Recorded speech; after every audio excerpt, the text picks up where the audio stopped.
everyone is able to see the screen, right? No issues. Okay, Selenium HQ, this is the official site. Here in downloads, you can see download option here. Download Selenium standalone. Okay, here, see I'm moving the cursor there. First of all, under download Selenium standalone server is there. You click on that, okay, and download that version. Okay, it will download us. After that,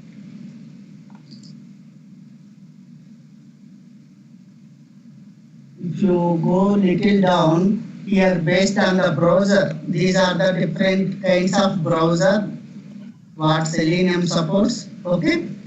Now I have already downloaded Google Chrome related. Okay, if you are using particular browser related to that browser, one exe file will be there. You have, suppose you are going to use Opera, you click on this and then inside that Opera related exe file will be there. We have to download and link it to our program. So, hello. We have to download the corresponding exe file and then link it. These two things we have to do. Okay. Now, I have already downloaded Selenium and as well as Chrome also. You guys also start downloading these too. After that, just at least you try now how to open browser and just how to launch Google in that browser. So that remaining things you can try later. After completion of the class, you can practice if setup is available. Okay. All of you click this one. For this, already you must have an Eclipse and Java. Okay. And a Chrome browser. To work with Chrome browser, you need an exe file also in addition to browser. Google Chrome driver. If you click on that here, Chrome driver 2.29. Okay, similarly, if you are using Firefox, okay, Mozilla Firefox, Mozilla Gecko driver, you have to go inside that. Okay, here you can find the exe file. Okay, so you can download it. Here, after this releases.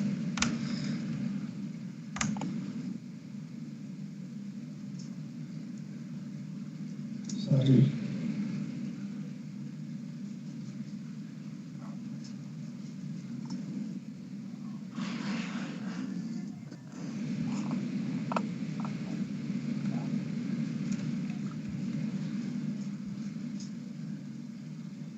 Okay, if you are using Firefox, you go to that Firefox link, click on that Firefox Gecko driver.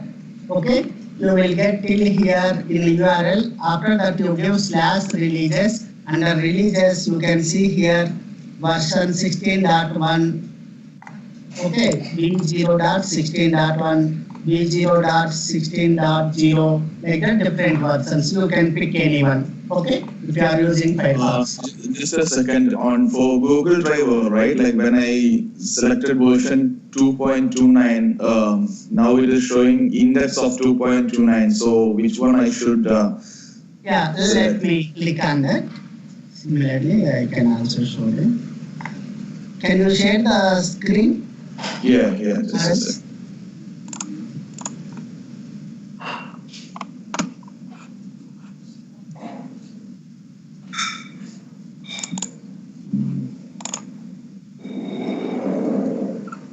Are you able to see? No.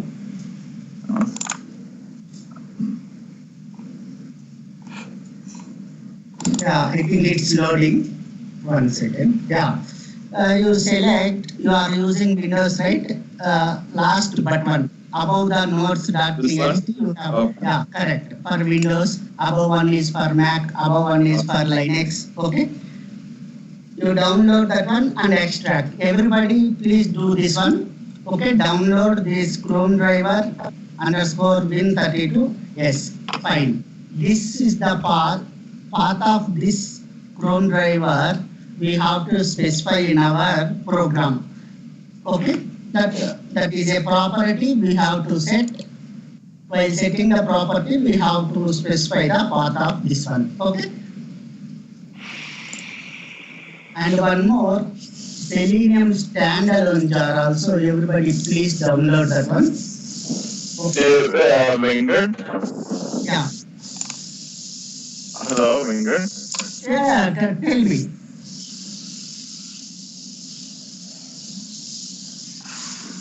I can hear you guys. You can tell. Someone is asking something. Yeah, this is Robin. So, I will share my screen. Yeah.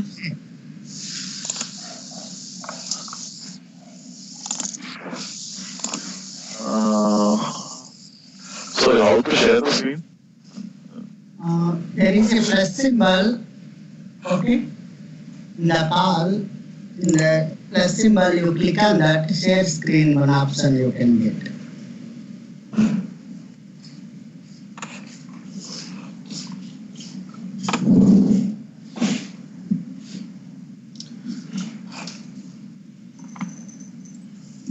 Dynamic view. What are you?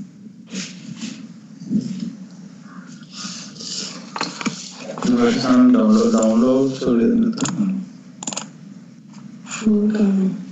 Oh, share screen. Okay. Okay, so can I see my screen? 1 second. No, still, yeah, it's loading. Let it load. Yeah, now I can see. Okay, so mine is Windows 8. You go to Selenium HQ. In Google, you search for Selenium HQ. Yeah, so from HQ only it came. So HQ download, right? So there I clicked on this Microsoft Edge driver. Which browser you are going to use? Edge. Which one? Edge. Okay.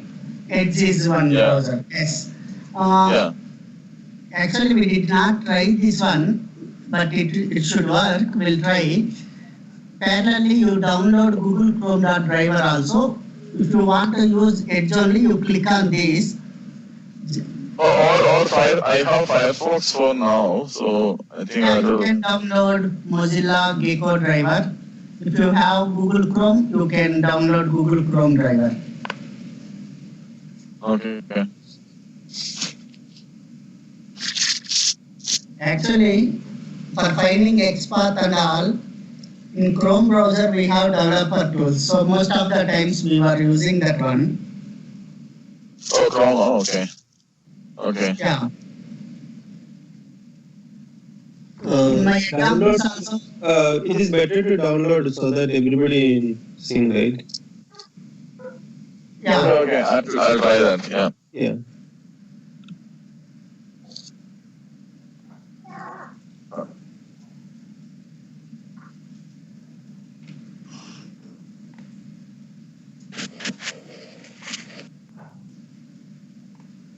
Here we can download the Selenium standalone jar.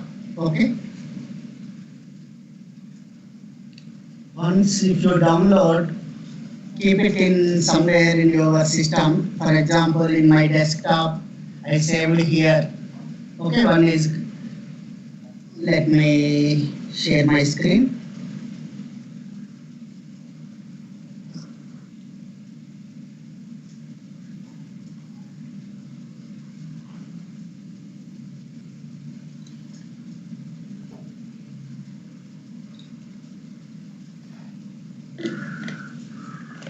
Are you guys able to see? I have downloaded Selenium standalone jar and a Chrome driver exe file because I am going to use Google Chrome browser in my examples. Okay. Similarly, if you guys want to use some other browser, the only difference is first one line. System.set property here webdriver.chrome.driver. Yeah, tell me. Somebody is asking. Selenium jar, right? So, can you show Venkat that one? Yeah. From where to download? Yeah. Okay. Yeah, sure. Uh, Once if you log into Selenium HQ, Okay. okay, here download option is there. Click on download. Here Selenium standalone server. Click on this 3.4.0. Automatically it will download. Okay. Okay. You can see on my screen it's downloading. Okay. Similarly, depends upon your browser. You select one of these, go there and download the corresponding exe file. Okay, here I am going to show about Google Chrome driver. Okay, Okay. Yeah. Yeah. Google Chrome. I have uploaded. yeah, Google Chrome we will see here. Similarly, if you guys are using, are you able to see the Eclipse? I opened the Eclipse. Yes, Venkat. Yeah, I'm able to see. Yeah. See, first thing is I am going to write a simple program for simple clicks so that you will understand later. We'll go in depth what is wait and all. Okay, how to use it, what is the use of that one. Whenever you are going to use particular browser, first what you have to do is system.set property. Here WebDriver dot Chrome dot driver. If you are using Gecko driver, Gecko dot driver. If it is Internet Explorer, IE dot driver, or instead of Chrome, there you have to write IE or Internet Explorer, and that is the attribute name. Its value is the path of your driver exe file, whatever you downloaded just now. Okay, Chrome driver, Firefox, Gecko driver, or IE driver, or Edge driver. Where is it available? Okay, path of that exe file you have to specify. Okay, for system you have to set a property which driver you are going to use and path of that driver. Okay, clear? Yeah. Yeah. Now this is mandatory always, whatever it may be the case browser. If you are using standalone jar or some old version Firefox or some old version of standalones, there for Firefox you need not to set this set property. Automatically if you create object of Firefox driver, it will work. Okay, but in latest one you have to set the property. Okay, you consider for all it is mandatory. After that, that step is clear right now. In any testing web application, what we have to do first? First we have to open. Okay, first we have to open our browser. Okay, for example, I am trying to do some Gmail login or something. Okay, first I have to open the browser and then I have to enter URL like this. After that, Gmail option we have to find and click on it. Okay. Similarly, in Selenium also, first thing what you have to do, you have to open the browser. Okay. To open the browser, which browser you want to open, that is up to you. Here Chrome browser I am going to show. Okay. That's why I set the set property to Chrome driver and I provide the part of the Chrome driver.exe. Now to open Chrome driver, there is a class Chrome driver. Okay, there is a class Chrome driver. We have to create the object for that class Chrome driver. How to create object? New Chrome driver, right? If you have a class X, new X, and parenthesis if you give, it will create the object. Similarly, if you do new Chrome driver parenthesis, it will create object of Chrome driver. Whenever you create object of Chrome driver, it will open the browser. That's it. Okay. Now we'll see. Okay. One, I created object. Why do we need this object? I will tell you soon. Okay. First of all, this object, if you want to open browser, we have to create. Okay. 1 second. Let me remove this statement. Just I created object. Now what happens? Let me run it. it should open Chrome driver browser. Similarly, there is a class Firefox driver.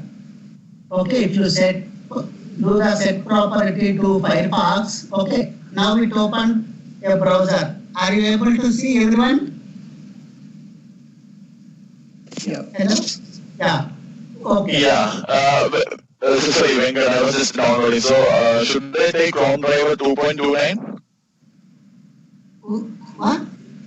Chrome driver 2.29. I was trying to download that Chrome web driver. Yeah, Okay, any okay. latest you can take. Anything you can Okay. take. Okay, fine. Okay.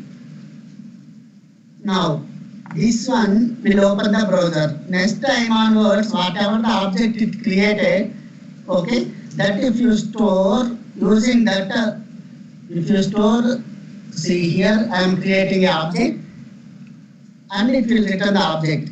That if I store in driver, next time onwards, if I want to perform any operation on this browser, that object is required. That is the purpose I am assigning to a variable.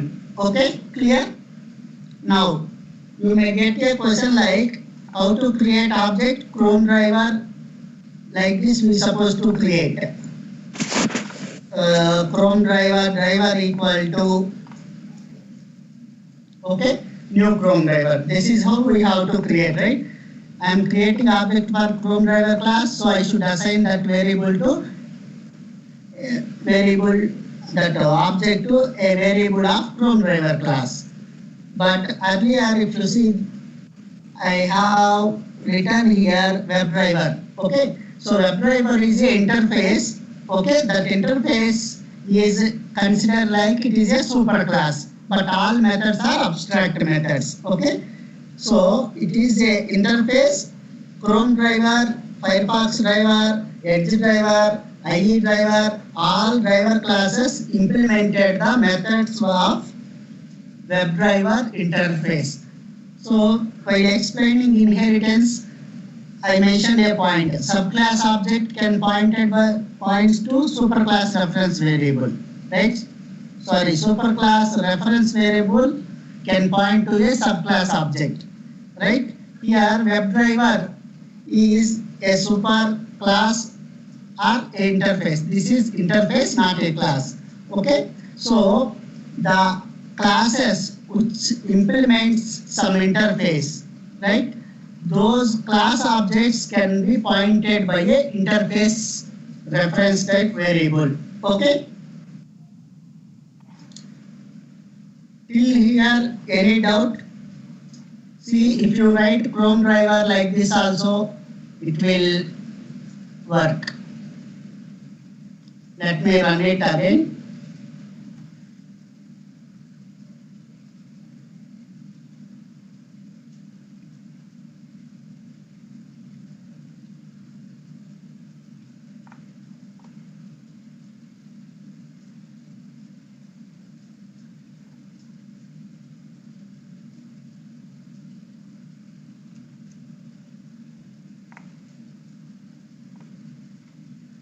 Here I am going to create an object for Chrome driver, okay, and that object I assign to WebDriver reference type variable. This time with Chrome driver only I am going to create and assign it to the Chrome driver type variable only. Now let me run it.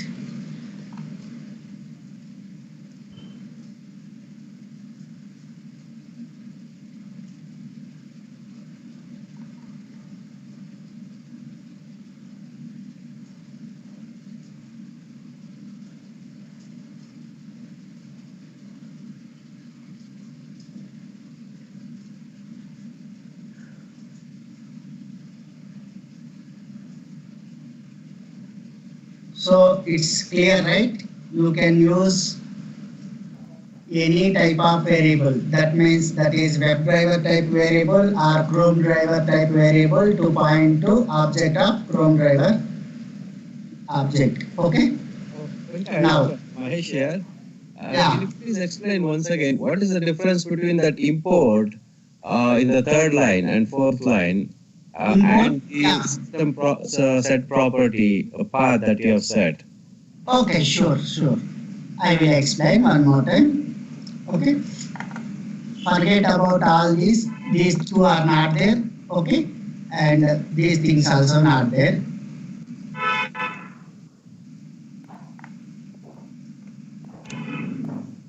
See, now I removed those statements, Mahesh. Okay, just I have a simple class, right? Simple class. Inside that, I am going to use Chrome browser for my testing. Okay, if you want to use any browser, first of all, what you have to do is you have to set the property, system set property. Okay, in system class there is a method set property.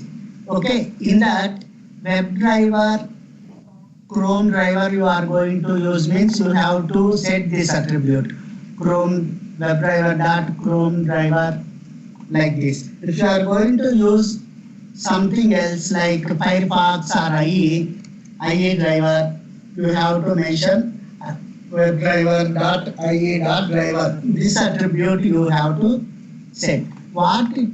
For this attribute, what we are mentioning is through this attribute, we are telling we are going to use this particular browser, okay, and this is the path of its executable file. Okay, this one is clear. Yes, it is clear. So actually to interact with browsers, right, for Firefox browser or Chrome browser, in addition to browser, our program need one more executable file that is provided by those browser guys only. Okay. So here what we are doing is we are setting that property attribute value to there we are specifying that executable file. Where is it available? Through this property, we are specifying where that file, executable file is available. Okay? Okay. When Selenium is going to interact with Chrome browser, it needs this one, Chrome driver.exe. At that time, it should understand, right, where is it available. For that purpose, we are setting where is it available. Okay? Through set property method, we are setting it. Okay?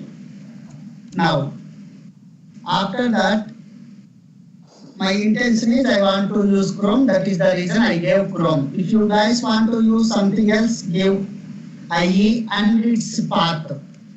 The one which we downloaded, right? IE related, that executable file path you have to specify.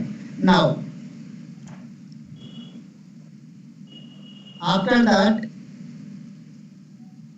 I have to open the browser. Just now I mentioned which browser you want to open. That for each browser, one corresponding class is there. Okay, I am going to use Chrome browser. Okay, so I have to create object of Chrome browser. Okay, so for Chrome browser, there is a class Chrome driver. Okay, Chrome driver. Okay, object name can be anything. It's just a reference variable or okay, new.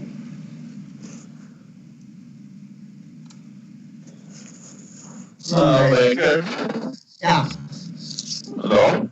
Venkat, that double slash is needed, huh? Like a C column, then double.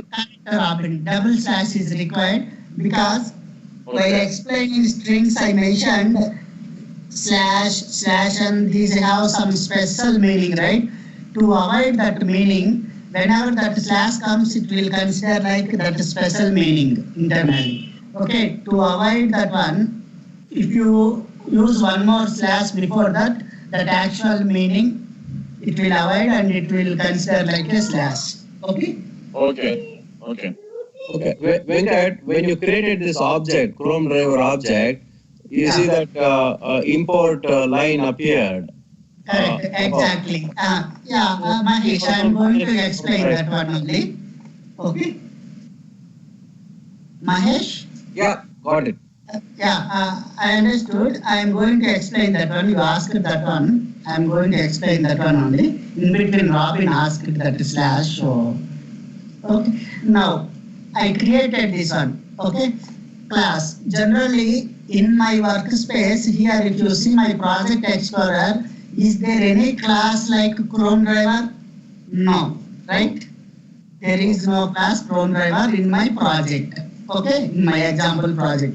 So, if I want to use classes which are available in some other packages, okay, in my project, in my packages, I don't have this class.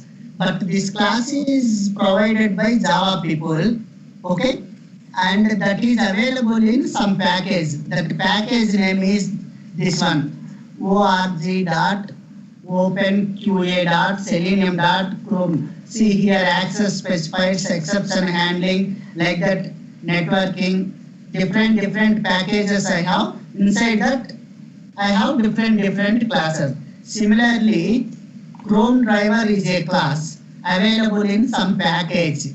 Okay, that package structure is there is a org folder. Inside org folder, OpenQA folder is there. Okay, inside that there is a Selenium folder. Inside that Chrome folder is there. Inside that Chrome driver class, Chrome driver one class is available. Okay, that class I am going to use here. Okay, whenever I use this one, my system will not understand where is that one, right? Immediately it will show error. So for that, what I have to do, first I have to import that class. While explaining packages, access specifiers and all, I created different packages and I imported classes from another package and then used it. This Chrome driver, see here, if I write Chrome driver like this, what it will show? It will show error. Are you guys are seeing error? Chrome driver? It is showing an error. That means this class Chrome driver is not available like that. So this is available in some other package. Okay? That package I have to import. Once if I import to my program, then I can use that class by creating object or whatever you want. Okay? See And here, import Chrome. Okay? okay, got it. And where is it importing from? Is it from the standalone Selenium server that we downloaded, or Yeah, is it importing from the internal? exactly. Correct. From standalone server. Okay, in my setup, it is showing here when I remove this one, if I put the cursor on red mark, it is showing a hint like import, right? Did you guys see that? But in your case, in your setup, you may not see right now because in my Eclipse, I did that setup, that downloaded jar path. Okay, how to set that one to our project? Okay, how to link the downloaded standalone jar to our program or to our project. Okay, I will show you that one. Okay, see here, examples project I have. Okay, now click on build path. Select your project, click on build path. Okay, and configure build path. Okay, let me go through it once again. Click on examples. Okay, if you right click on it, you can see a option build path. Okay, in build path, last option is configure build path. If you click on that one, here libraries option is there. Okay, here did you guys see this one standalone server? Selenium server standalone 2.52.0.jar. I have downloaded it. Okay, that one I linked it to my example project. See, it is there on some path. I linked it. How to link it?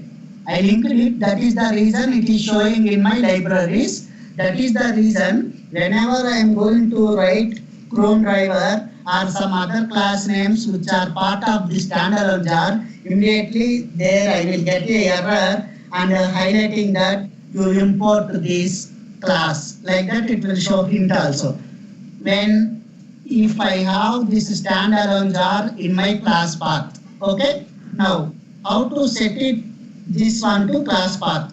Okay, just now I showed you, we have come here. If you guys see in your systems, same thing, if you go to project, right click, build path, configure build path, you will get this window. In this window, if you click on libraries, now you may not see this one in your systems because I added in my system, that is the reason it is showing. Then in your system, if you want to add, how to add, let me remove it and let me add it one more time. Okay, I am removing that jar file from my path. Okay, now see, it is showing now some errors. Okay, earlier it, Chrome driver will show error. If I keep my cursor there, it will show a hint like import this class like that. Now it is not showing because this project class path or build path doesn't have that jar, Selenium jar. If it is there, Eclipse would have showed me that hint, import hint. Okay? Now, how to add it? Now, okay, right click, build path, configure build path. Okay, libraries. Here, add external jars. Okay, there is a option, add external jars. You click on it. When you click on it, it will ask you to browse from your desktop or wherever the location. Okay, it is there in my desktop. So that is the reason. Okay. I am selecting desktop. In that desktop, I have Selenium folder. Inside that, I have my standalone jar. So I am adding it. After adding it, I got it here. Apply, okay. Similarly, you guys also should do that. Okay. Then after doing that one, automatically all these errors are gone. Okay. Is it clear how to add your Selenium standalone jar to your project path? Is it clear? Venkat, this Selenium jar means like, is it like, I mean, the one we download the Geeko drive is something? Yeah, one second. Selenium jar.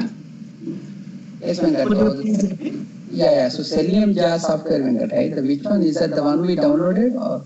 Yeah, correct. That is the one we downloaded. We downloaded two, right? In Selenium HQ site, let me open. We downloaded two things. One is Selenium standalone jar. Okay? Yeah. Another one is for browser purpose, that Chrome driver.exe. Correct. Yeah. Okay, that first one, whatever we downloaded, Selenium standalone jar, that one we have to keep it because that has lot of classes. Inside that classes only this click method, send input keys, all the things are available inside this Selenium standalones. Okay, that is like a compressed one of lot of classes. They will compress and make it one file. That we call it as jar file in Java. Okay. Okay. So that's the jar file you have to add. Okay. Clear? Yeah, it's clear. Till here, any doubt? No doubt, right? Here, I am going to assign this Chrome driver object to another class, another not a class. Web driver is an interface. Okay, I am going. Can you show your Java build path on that library section? Yeah, sure. I just wanted to compare. Okay, sure. 1 second. I will show it.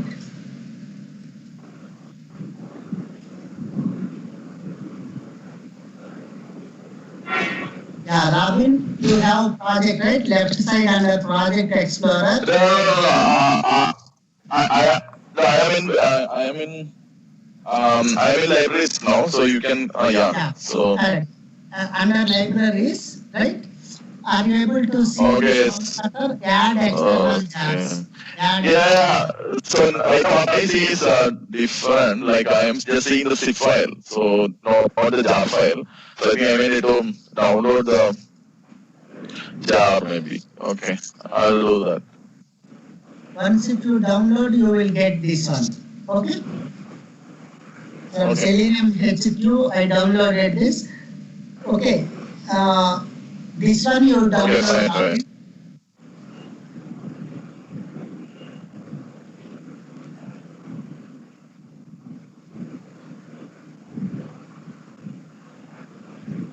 So all are clear, right? This one, how to do setup and all. Now, here in most of the times people will say driver object. Okay, that is instance of your browser. If you are using Chrome driver object. Okay, just here I will make it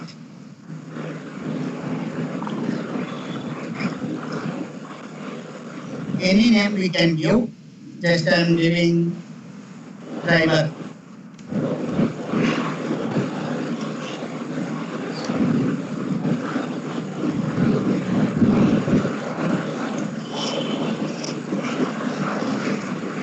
Now I have created object. That means this till this step. I think everyone understood, right? What is import? Why do we need? There is an interface I am going to use here, right? So I don't have that interface. Sorry, the screen is not visible. Oh, is it?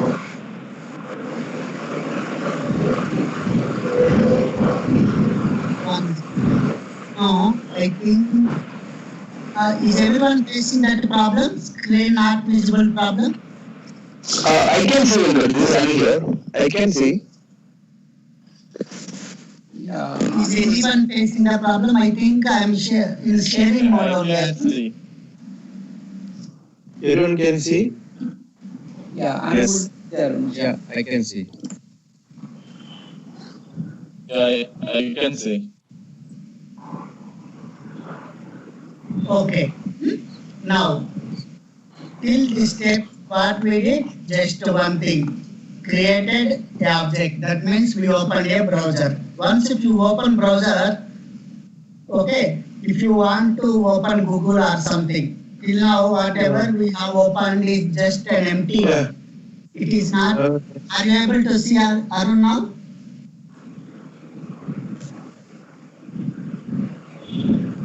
This is an empty browser. Here I did not enter any URL. Okay.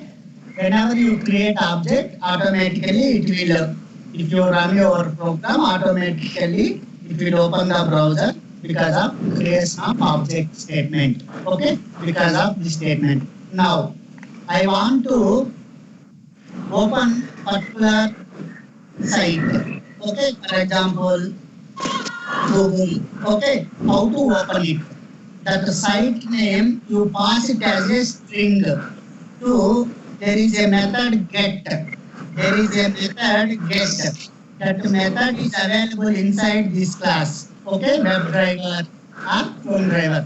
WebDriver interface has a method get that is implemented by PhoneDriver. Okay, similarly, that same get method is implemented by all the classes to implement WebDriver interface. Okay, now I want to call get method. How to call? Object name. What is the name of the object here? Driver. Okay, there is a method get available. It will take string argument. In string whatever you will pass, it will go and enter that string in URL.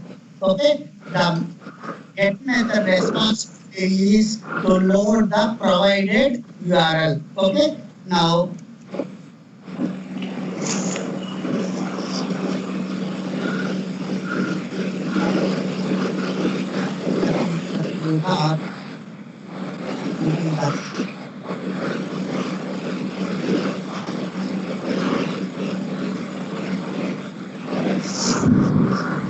okay. Suppose if you guys want to open your own site, some any site you take it. That site you pass here as a argument to get method so that it will open. Okay. Now let me open it. Is it opening or not? We'll see.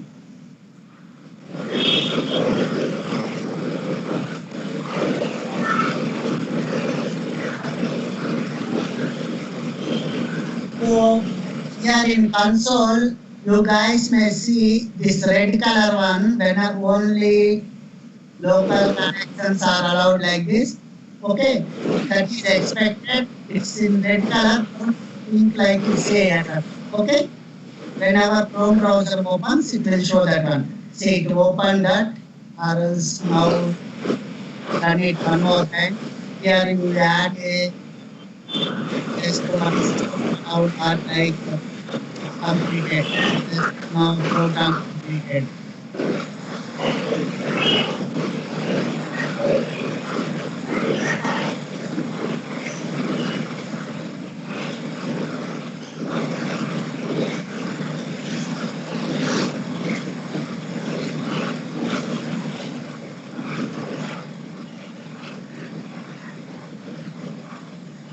Okay, now run it.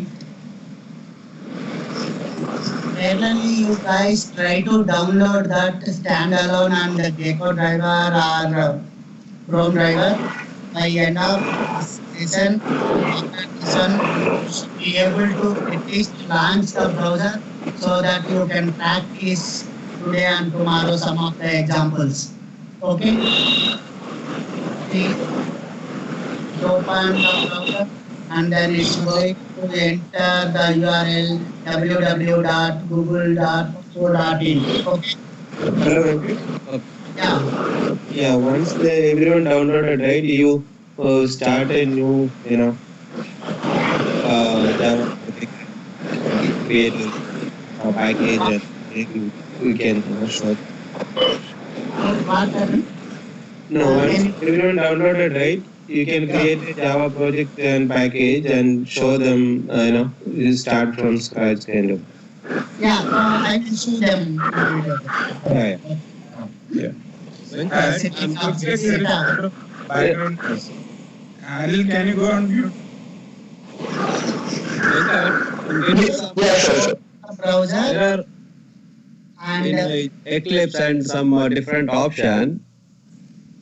Can you just take a look? yeah, show me. Can you share the screen? Yeah, I'm just going to share the screen now.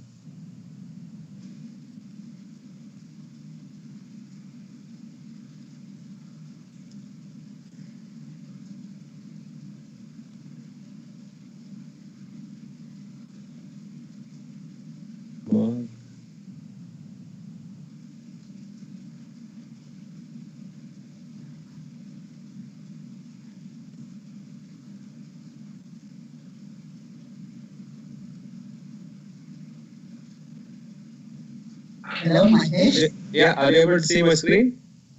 Yeah, it's loading. Yeah, now I'm able to see. Correct. Gecko driver like this. Yes. Web driver equal to new Firefox driver. Yes, it's absolutely fine. It is showing error. Okay. Can you move this right side? 1 second. Done.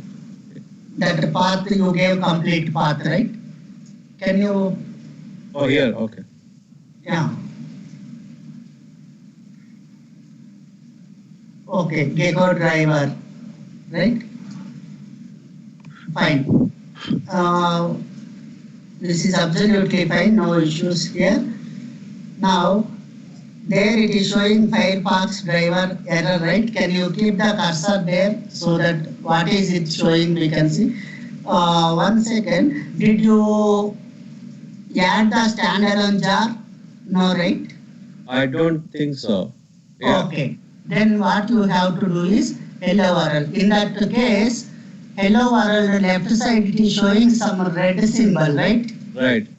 Guys, everyone is able to see exactly that red one. That means some build path issue. That means that jar you did not link it to this project. Okay? To link it, you right click on hello world.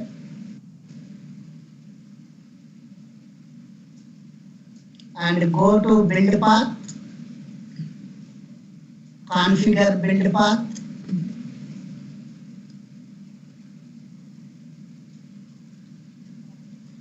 Here you click on, oh, already you added it, but still you are getting the error.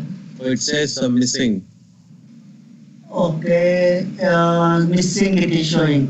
You can remove and add one more time. You select it and then remove. Yeah.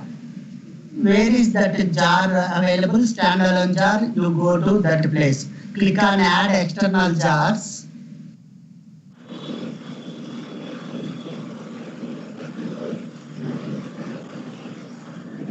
Okay. Okay. Yeah. You click on that. Open. Yes. Now apply. Okay.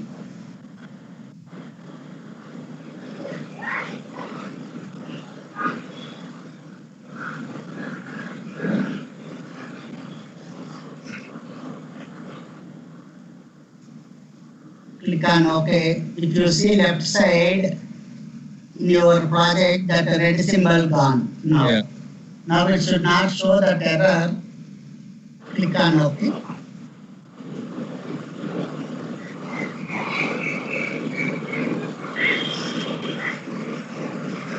Now no errors, right? Yeah. Just you click on that, you run it once, it should open now. Okay.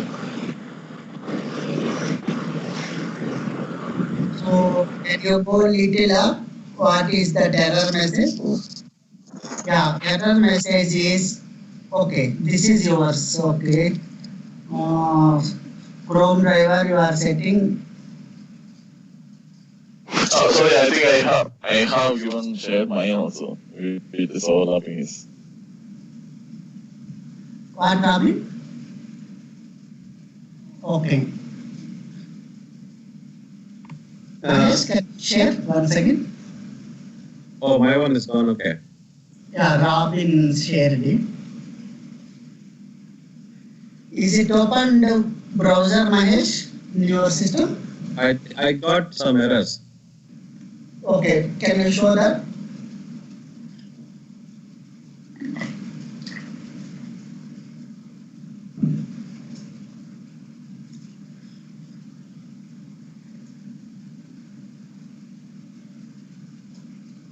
Are you able to see my screen? Yeah, can you go little up? What is that error message we'll see? In console, the driver executable does not exist. Okay, you set the some path, in that path that driver, Oh, this. whatever you are Oh, telling this that is the is not file. exist. Okay, got it. This is the file that I downloaded, which Anil had sent. So the Yeah. path is not Correct. okay. In that path, go, you scroll it down, there, set property, you set the Greco driver attribute you are going to set, that path doesn't contain this one. Okay. Got it? Got it. Yeah. Whatever the file you downloaded, you try to keep in that path so that it will work. Okay? Okay, so I will set up this Chrome driver path. Okay, got it. Exactly. All right. Venkat, So you are once again, going to show them right one more time so that everybody can do at a time. Okay. okay. Shall we try one more time, everybody? Yes. Yeah, you start from a new project so that Yeah, everybody. so that, okay, then fine, that is very good. Let me open it, okay? Let me close and open another one because I have already in this workspace another project I am going Can to you create. share your screen to everyone? Yeah, share.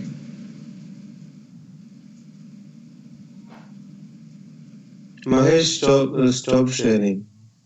Okay. So everyone downloaded Chrome driver.exe and standalone, and everyone has Chrome driver in their systems, right? Now, I'm going to create one more project. Okay. That project name I am giving Selenium.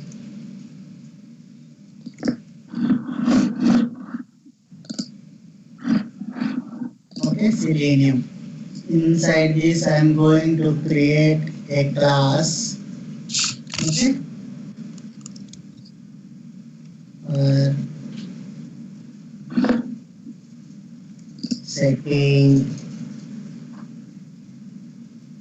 jars. Okay, whatever it may be. Okay. Now I created a class with main method. Till now it's clear, right? Now if I want to use browser, okay, I need a standalone jar. Okay, because all those classes are available in standalone jar. Okay, now let me create once. We will get error. Chrome driver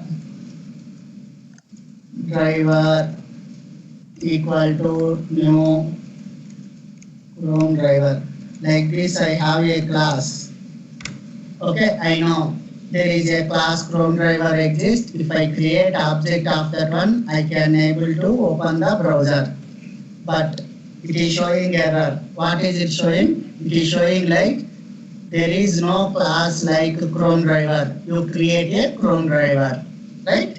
Now, if I my intention is this is already there in jar file. Now I want to link that jar to this project. Okay. Now how to link it? Select on your project, click on build path, configure build path. Okay. Under that, click on libraries and then click on add external jars. It will allow you to browse. Okay, you browse the path where standalone jar file is available. That is, this is the file we downloaded it just now. Okay, so similarly, you guys also downloaded it. You can link it. Okay, now after adding it, see here. Earlier it was showing create a class like that. That first option of import, this line it was not showing earlier before adding jar to class path. Okay, now I added, now that jar is there in my class path. That is the reason it is suggesting, okay, that the class is available in some class. You import that class, so that it is giving me a hint. Okay, so just click on that import hint so that it can. Okay, first line it can add like import, so that I imported this Chrome driver class to my program. That is the reason I can access that class. Okay. Everybody did this step, linking the standalone jar to their projects. Okay. Yeah. After that, you run it. Now we'll understand it won't work, because to work with, to interact with Chrome driver, we have to set a property. Okay. See, you have to set a property. Download this from Chrome driver, some link they have provided. Download it from there and set the property. Like that, set this property, webdriver dot chrome dot driver. Okay, system property. You did not set, that's why it is showing error. What is it showing? We need the path of the driver executable. That means executable driver path you must set to this variable using system property. There is a class, system class. Okay, inside that there is a property, that means a variable or attribute, this attribute. Okay, you have to set it.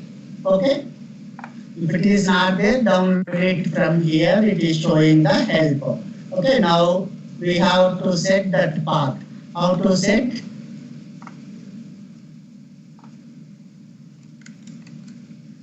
See here.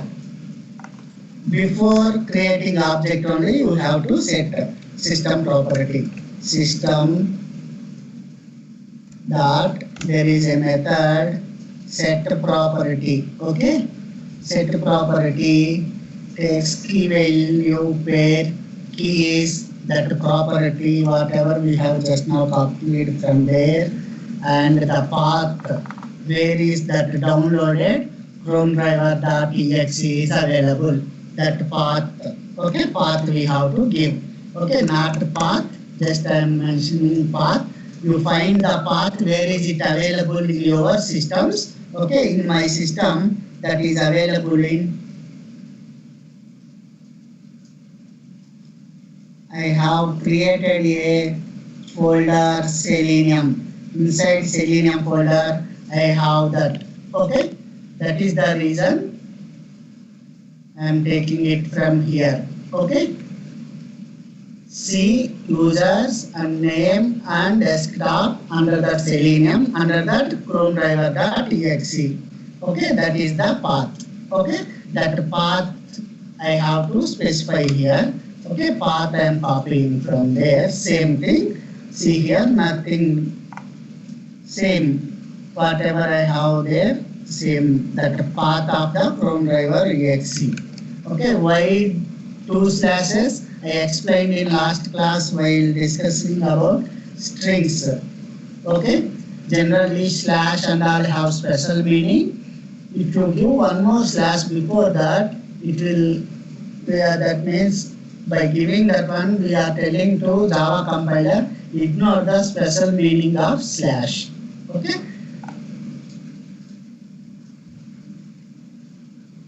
Now, it should work. Let me try.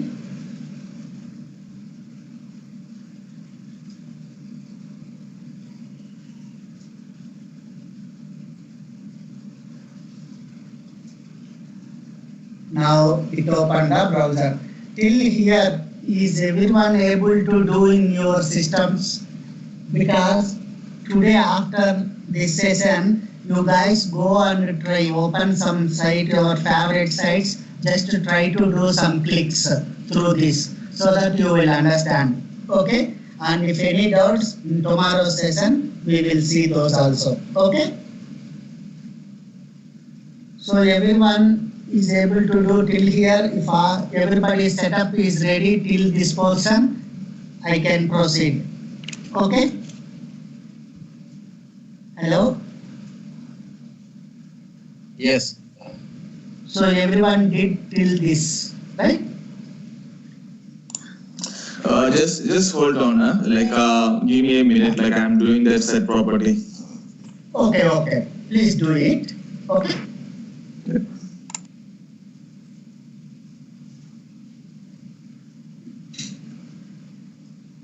All others completed till here? Yeah, my God. See, the only problem I believe I have is, so I under there's a zip file that has come under my downloads folder. So under download folder, it is showing Chrome drivers underscore mark 64.zip. So, but for some I saw it is exe, right? So, and under that only this Chrome driver that file is there. Robin, can you share your screen so that we can see it?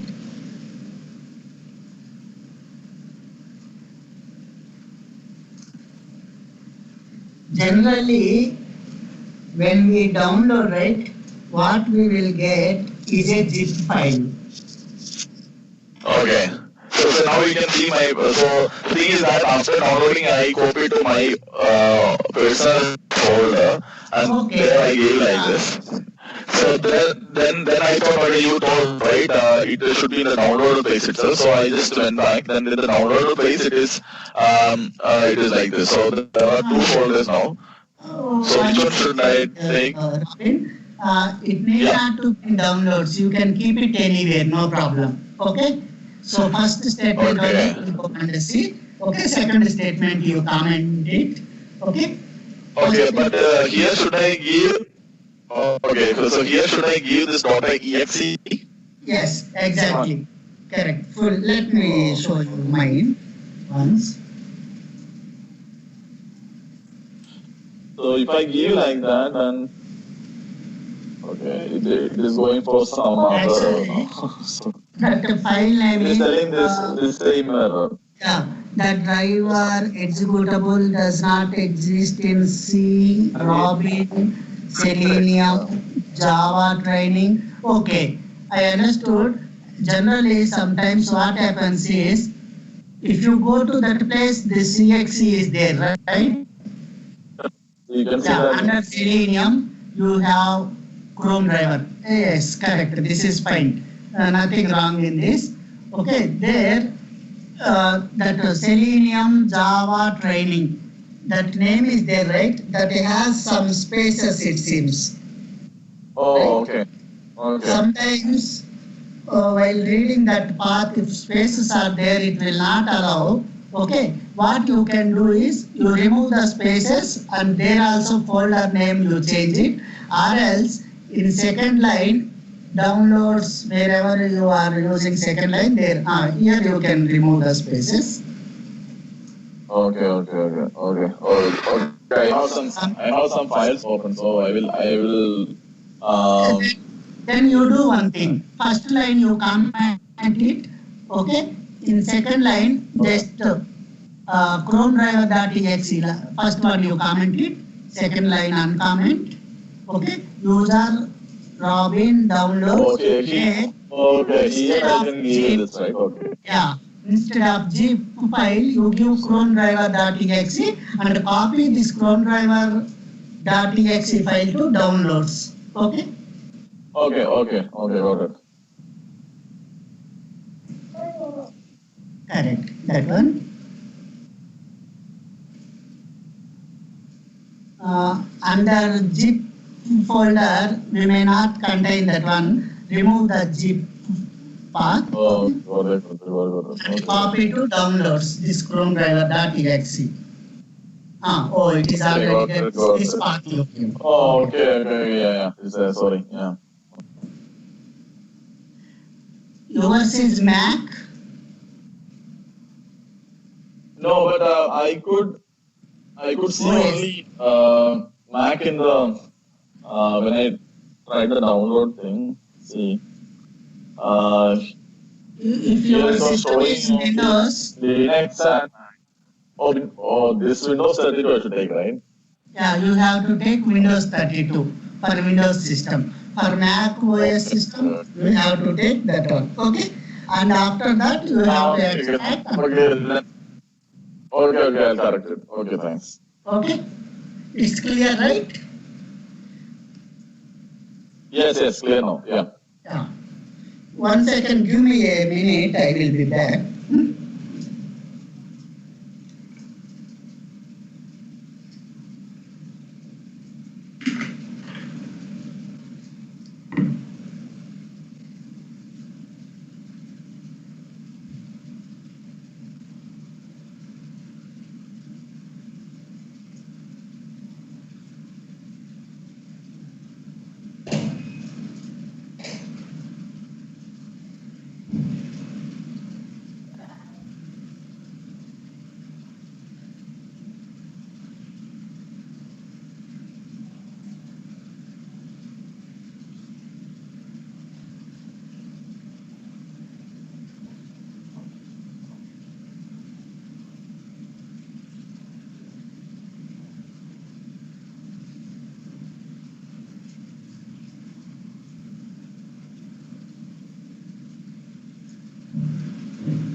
Okay.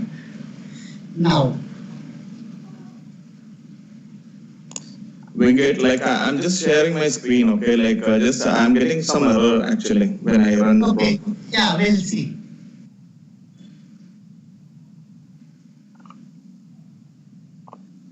Are you able to see?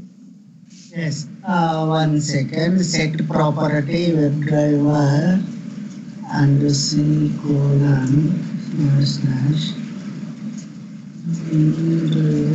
correct new Chrome driver. Mm, can you go little right side? The path of the driver executable must be set by WebDriver dot Chrome dot driver. That is correct. To the system property. When the typing there, properties, there is a space on the exe. No, So not that that exe, one. Yeah, that exe we have to see under downloads. You gave Chrome driver underscore win32, right? Yes. Actually, when you download that one, that is a zip file. You extract it. Inside Yes. that one, can you open downloads? Yeah.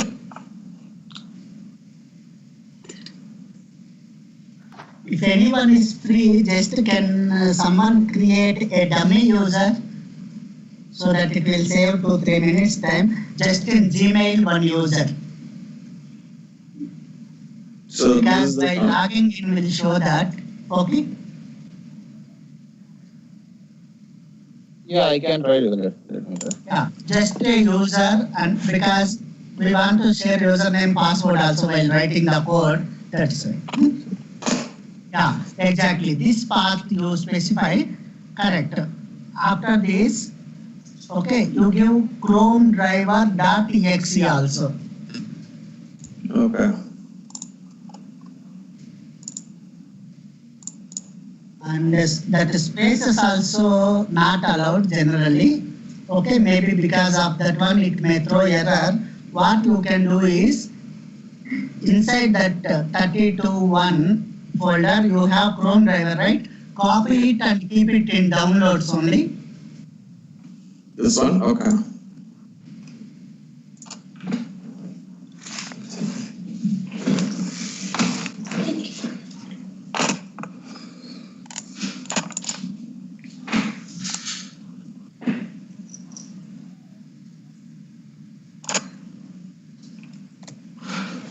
There, okay. This folder, this file you copy and paste in downloads or anywhere. Okay. Copy it and paste in downloads. Okay. Paste it. Yeah. Now go to your program. So this is there in now downloads. Okay. In downloads, Chrome driver .exe. After Chrome driver, you give .exe and remove that underscore win321. Chrome driver .exe. .exe.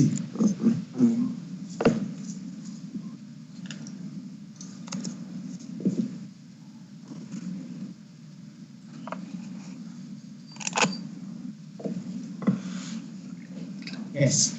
Run it now.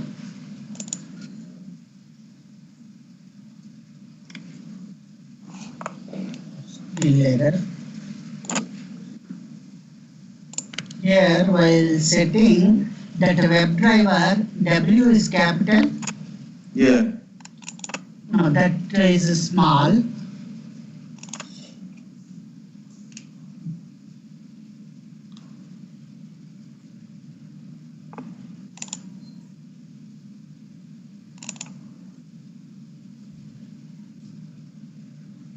Now this red color means don't think like it's error.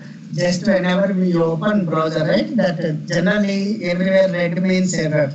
Here only for that only local connections allowed that statement. Okay, that is acceptable. Okay. Now it open. See, this is open. For me, the command which I gave, that system.out.println came, and also it opened the site also. But at the same time, in the console, it gave an error also at the same time. Like, Okay, can you show the code? We'll see. Yeah. yeah, so I can share the screen now. Yeah, sure, same.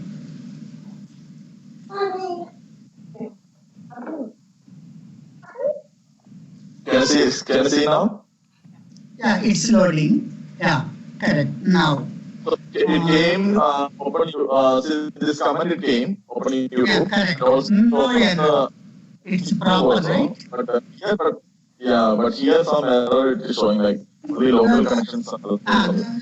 That is expected. That is not a error. Okay, that is Oh, what I so was saying. yeah, Okay, yeah. that So is here not I a just error. yeah. So the error for me was resolved when I removed from that zip files path and just under the downloads when I just copied Correct. the exe, then One it thing worked. we have to remember, Robin, you keep this Chrome driver.exe file anywhere in your system. You specify that path. Okay. Anywhere we Okay. can keep, but it should be Chrome driver.exe file. Okay. There it should present, and in that path has some folders, right? That has spaces means it will not allow. Okay. Okay, fine, thanks. Yeah. Fine. This is correct. 100% working. No issue in this. Okay. Now, shall I start, or anyone is facing any problems on that? Okay. No. If no issues, yeah, tell me. Someone is. Okay. I'm sharing my screen and will proceed to program.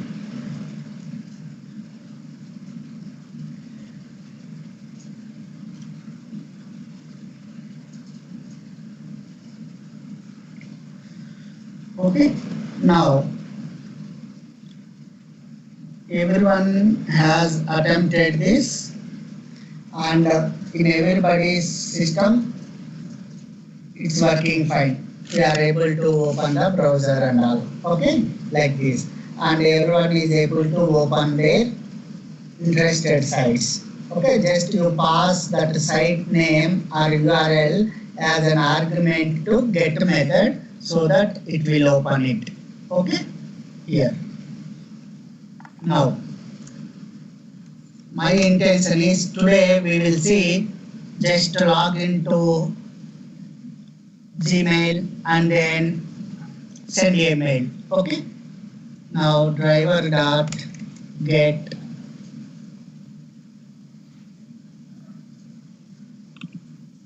there is a method get method. Okay. What it will do? It will take URL as argument. Okay, in the form of string. If you specify URL in string format, it will open that. Okay. Now,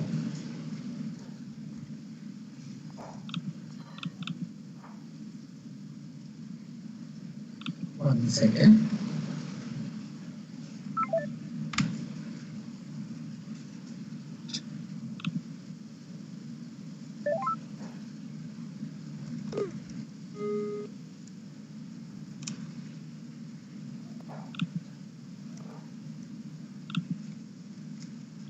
HTTPS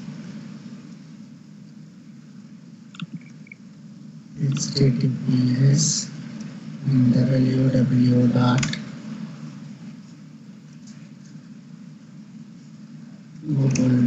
google.co.in.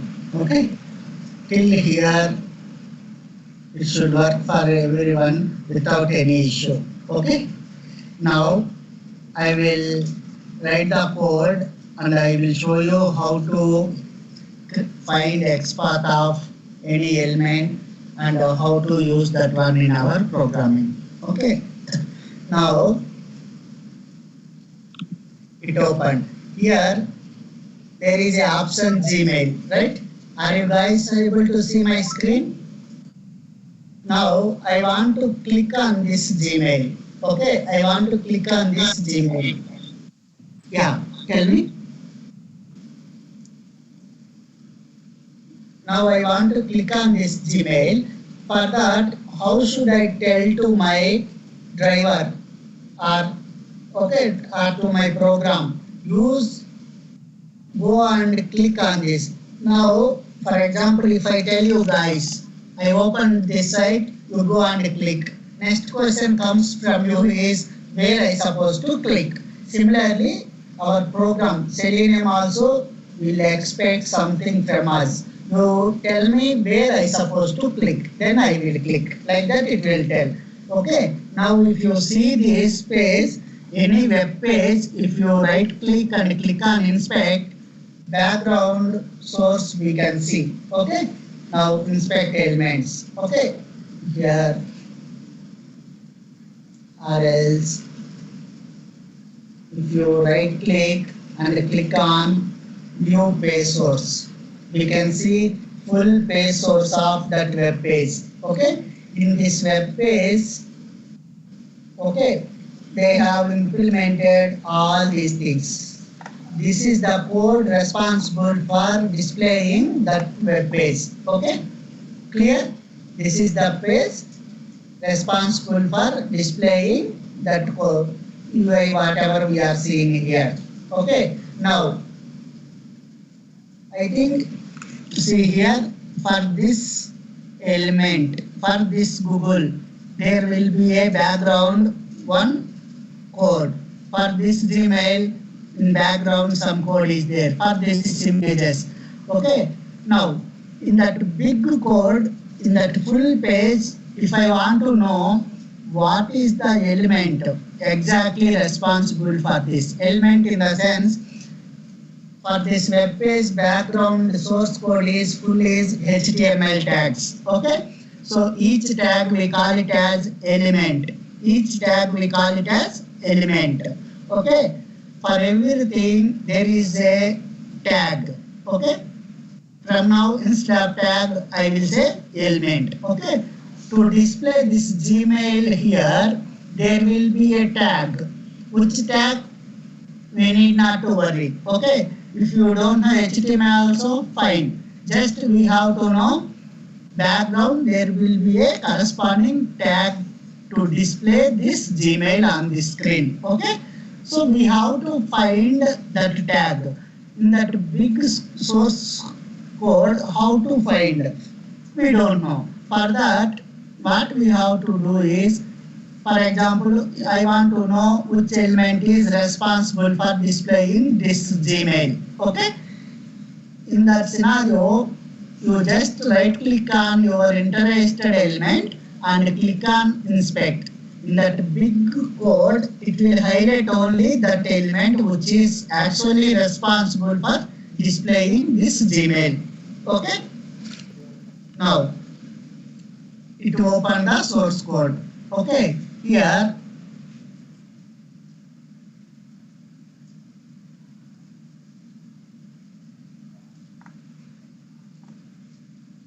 see, lot of code is there. This is full code, right? The highlighted blue color one. Okay, if you click on any element and if you right click and click on inspect, it will show only that element which is responsible for that Gmail. Okay, corresponding element. This is the element. Okay, element in the tag, nothing but a tag only. Okay, element means tag only. Okay, now there is a element A. Okay, what is the functionality of A tag? That leave it. That is not required for us.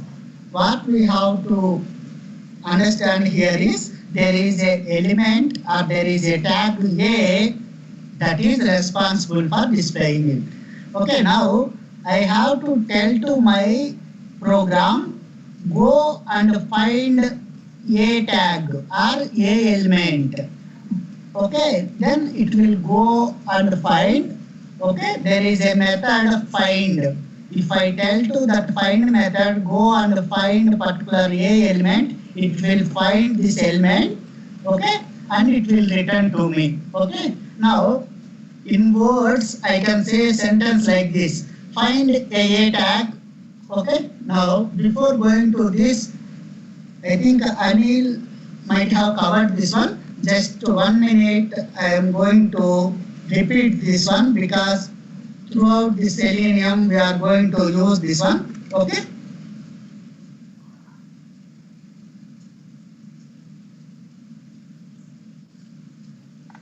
See, in HTML we can see there is a HTML tag. Similarly, its corresponding closing tag also will be there. Okay, this is HTML tag.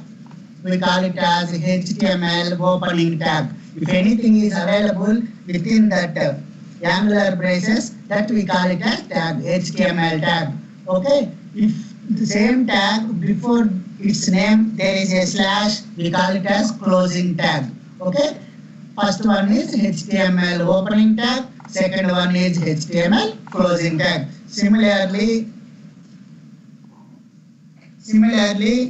inside this you can have n number of tags and n number of things. Okay, we need not to know meaning of each and everything. If you know there is a tag and if there is a slash before that, that is the closing tag.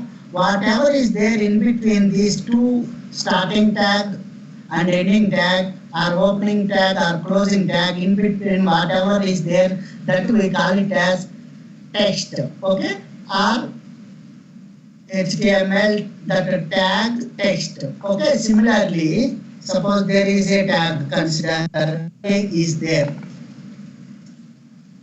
Okay, there is a tag A. Okay, similarly slash A also available. Similarly, there is a tag div. Like that, we have thousands of tags. Okay, each one has its own meaning, that need not to worry. Okay, there is a div tag, closing tag also. Okay, for each tag, start opening and closing tag. Similarly, a opening tag, a closing tag. Here, see here, in opening tag also, two angular braces are there, less than, greater than. In between, A is there. Okay, here after A, there are some attributes like ID. Forget about that. Does this A tag support ID or not? You need not to worry. Okay, it supports some of the attributes: ID attribute, name attribute, ABC attribute, PDF attribute, XYZ, whatever it may be, some attribute. For example, actually A tag supports some href, header reference, or else you need not to think about that also. You can suggest there is a attribute, okay, and it has some value also. Okay, attribute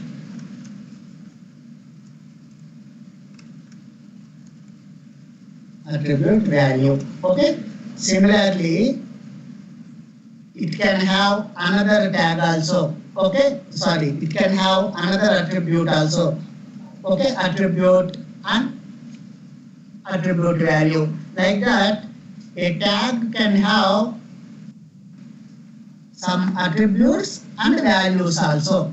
Okay, so here whatever is there in between opening tag, from where to where opening tag, this blue highlighted one is opening tag. Okay, after opening tag, this one is text of that tag. Okay, just I am giving, or else I am giving here hello. Hello is a tag text. Okay, similarly, some attributes like here I am giving ID equal to 1, 2, 3, 4. Like that we can give anything. Okay, similarly name. Actually, each element supports some set of attributes. Okay, that we need not to worry. The guy who will develop the web page, he has to think about that. Okay, attribute name is, this is a tag, like that something. Okay. Now, if you see the web page, all web pages contains only like this, some tags, and it has some text like this.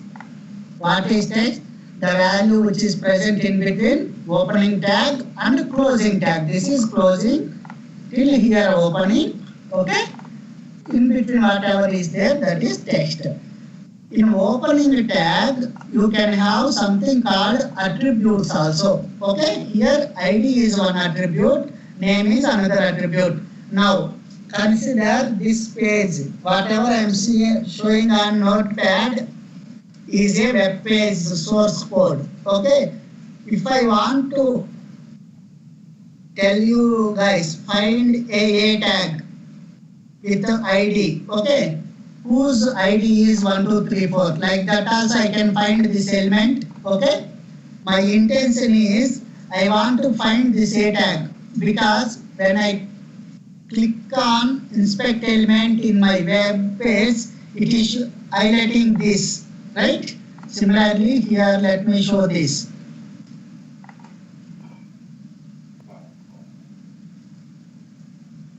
Gmail, I want to find out. I want to find out Gmail. Okay, then later we'll see how to click it. Okay, this blue highlighted one is responsible for Gmail on top, whatever we are seeing here. Okay, how can I tell to my Selenium program? If I want to tell to you in words or sentence, I can tell like there is a tag whose class is GB underscore P. Like that, if I tell, what you can do, you will go on the search full page and you will see, oh, anchor A tag and its class attribute and its value, class attribute value GB underscore P. Like that, you will find this. Whenever you see this, you will stop there and you will say, this is the A element what you are requesting, right? You will tell like that. Similarly, why should I use class? I can use another attribute data hyphen PID. Okay, I can tell in another way. Find a tag whose data hyphen PID attribute value is 23, right? So, of ways to find a element. Okay, there are n number of ways to find a element. Now, what I am doing here, till now I explained based on attribute, right? Class attribute whose value is this, or data PID attribute whose value is this. Find that kind of anchor tag. That is one way. Or you can tell like find a tag whose href value is https://mail.google.com. That is another way. Okay, or else you can tell, okay, like this, any attribute you can use. Another one is, see here, what is the text? A opening tag is still here. See here, before Gmail, that angular brace is there, right? Greater than. Till their opening tag only. So in between opening tag A and closing tag A, what is there? Gmail text is there, right? You can tell in another way, find a element whose text is Gmail. Okay? Till here, is it clear? You can find an element based on its attribute and attribute values. Okay, or based on text also. Here based on text means a tag whose text is Gmail. Based on attribute means a tag whose whose attribute name is class and attribute value is GB underscore P. Like this you can tell in sentence. Similar one we can convert it into XPath also. Okay, while writing XPath, how to write, already we have seen that one. Okay, just I will show you the syntax how to write. Okay, now this is the syntax.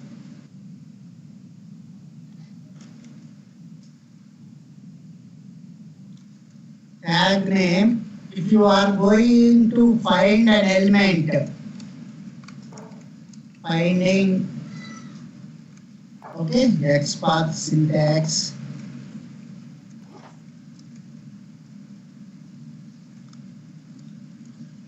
For finding element based on text. Tag text.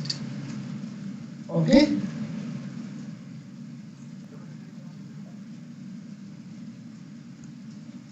This is the syntax, // okay, and tag name, okay, tag name depends upon tag, name of this tag will change, so I am giving in angular braces, right? Tag name like this, text equal to, okay, that text value, okay, whatever text.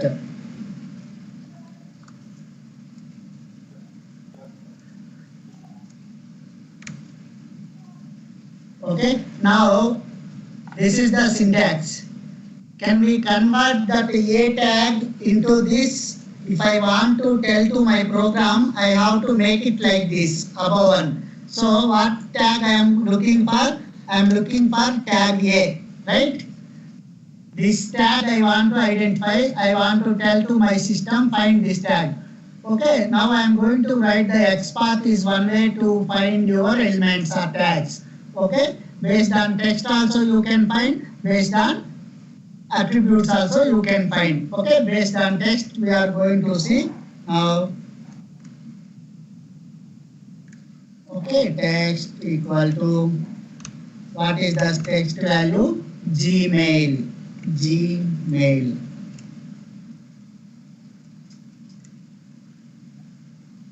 Okay, this is how we have to write the XPath. Okay, now, hello guys, is it clear here or any doubt is there?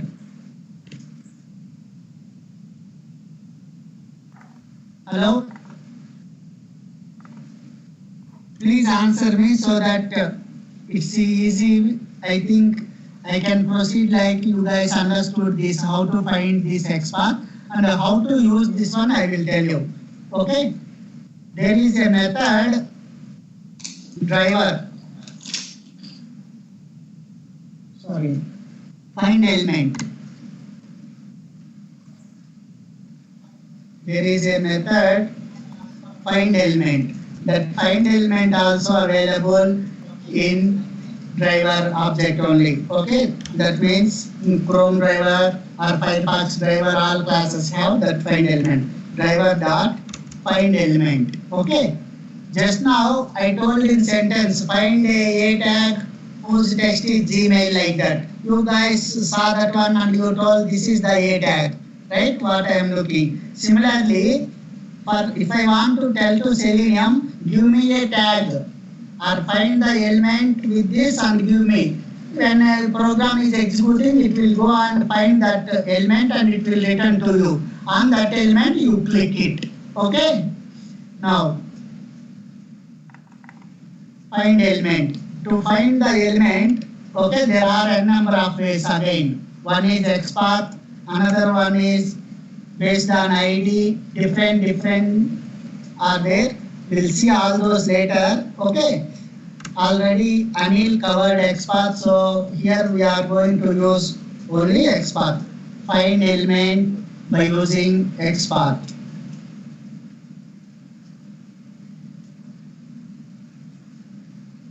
Okay.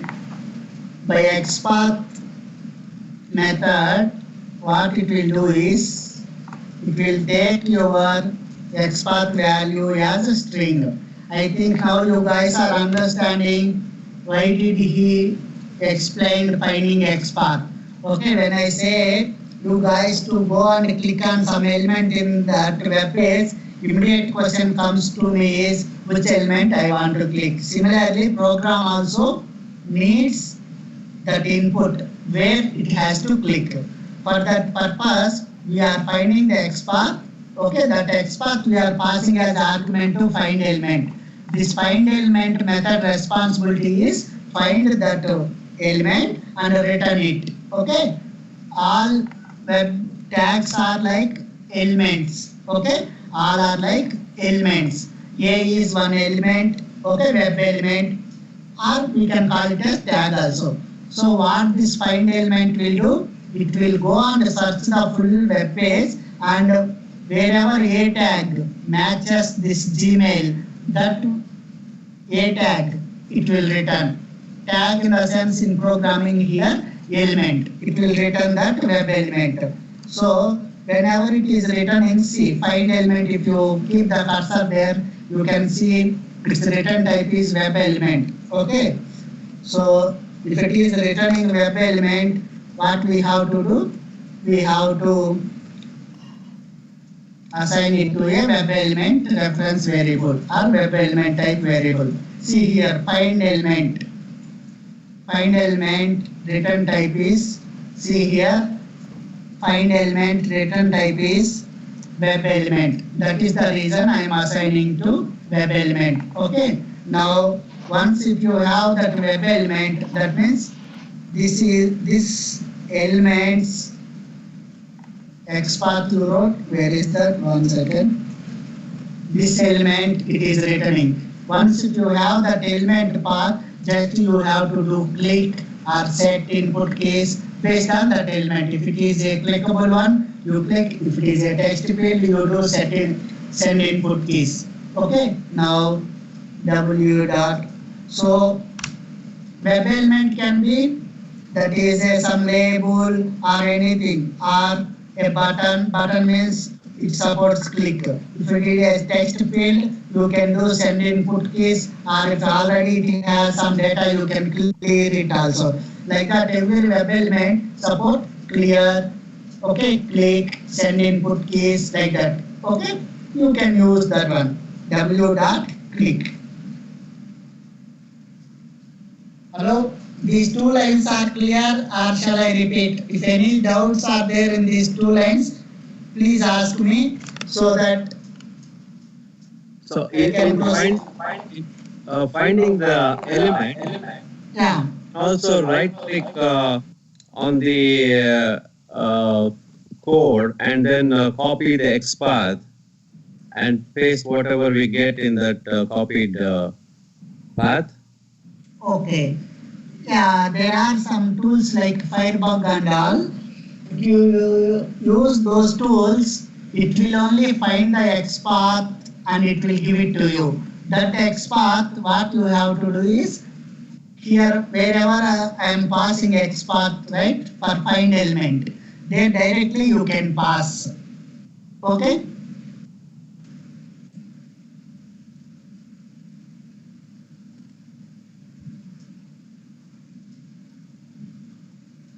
See it, click on that. Okay? Now that Gmail page loaded. Okay, Venkat, in the last class, right? Like when we defined XPath thing, like it was something like in the braces, it was like / input. Okay, Yeah. okay, yeah, I will go there. I will come to that point. Generally, see here, I will come there. Here you want to find out that and inspect. I think, okay, this one you are asking. After finding the XPath, here we have to check once in $X and in double quotes, right? Yeah. This one I will explain you. I wrote XPath like this. Okay? This one is correct or not. Sometimes we are human beings. By mistake we do some mistake, right? So whatever we are writing here, before going to use in our program, we will check it once. Is it exactly correct one or not? Okay, for that purpose, in Google Chrome here, you have something called developer tools. Okay, here in console, if you pass that XPath into $X method, it will return how many A elements it is finding with that XPath. If it is only one element, we can use it in our program. If it is returning more than one, then we should not use it. Okay? Here, $X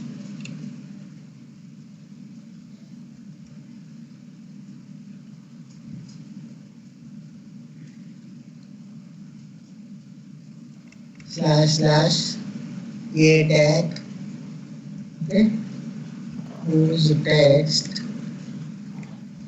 equal to Gmail. Okay, how many it is returning? Only one A tag. Okay, so we can use it. Now I will explain you this. See, why are we checking here? Reason is we know this syntax, right? Based on this, you wrote the X path. Whether is it correct or not, we don't know. Sometimes in the whole web page, maybe another A tag with this same line, okay, and in the same web page, 2 times A tag repeated, and there also text is Gmail. In that scenario, what happens? When we use this one without checking in console, okay, if you use in your program, it will start using. So Selenium driver start finding the elements with this X path.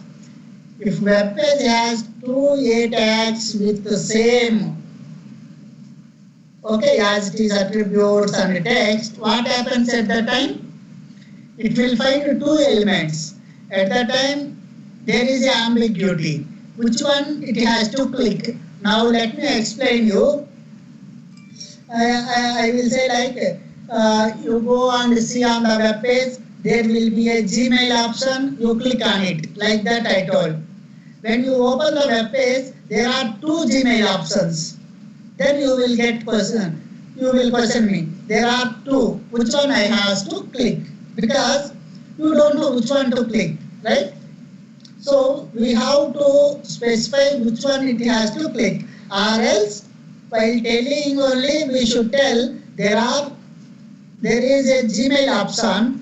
Okay, there will be 2. One is on left side and another one is on right side. You click the one which is on right side. Like that, while specifying XPath or while telling to you in sentence format, if I make that is unique so that there is no ambiguity, you can directly go and click. Similarly, the Selenium also, whatever the XPath you are writing, we have to make sure that should give unique element and there should not be any ambiguity. Okay? For that purpose, how to know?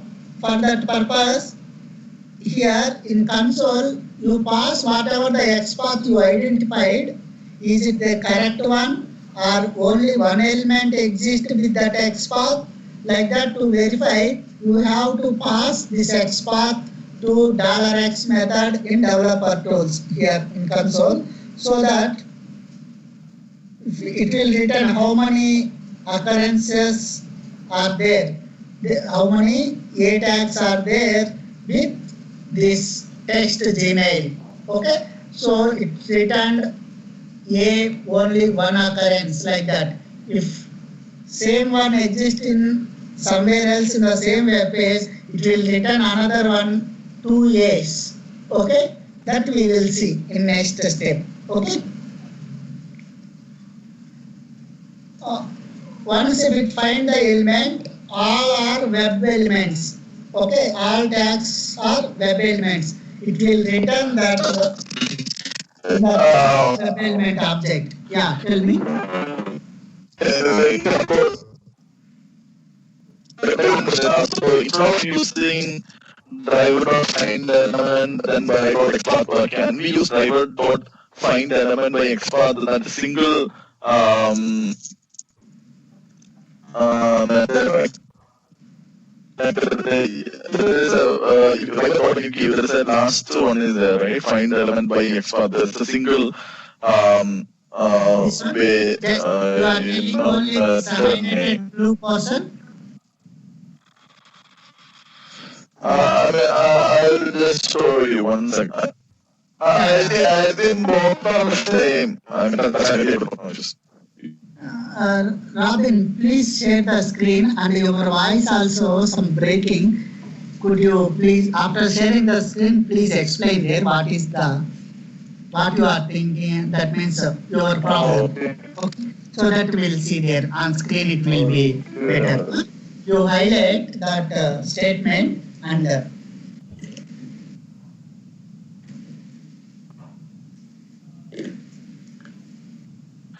Yeah, so you can see it now screen. Yeah, correct. Now I can see. Tell me.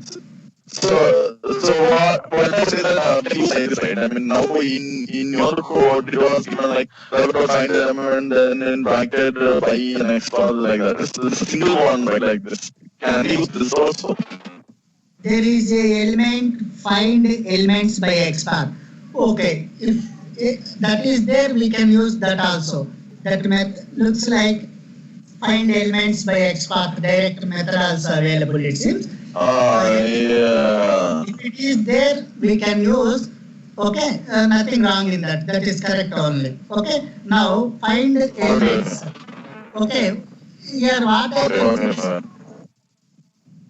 Find elements, what is the return type we have to check, okay, and we have to give that one. That is also fine, okay. But a small correction, but there it seems to be elements. So it will return a collection of. Correct. Yeah. So it will return for instead of one element, it will return all the occurrence of the elements. Okay, I'll correct that. Oh, that's correct. Okay. That return Yeah, type also I should could be a change list. that. But still you can use that. I mean there is nothing wrong if you are sure if that in that it will return a list of web elements. So from there, if you are sure we on whether the 0th location or first location, which one is the web element of your interest, you can take that from there. But anyway, that method is going to return a list of web element.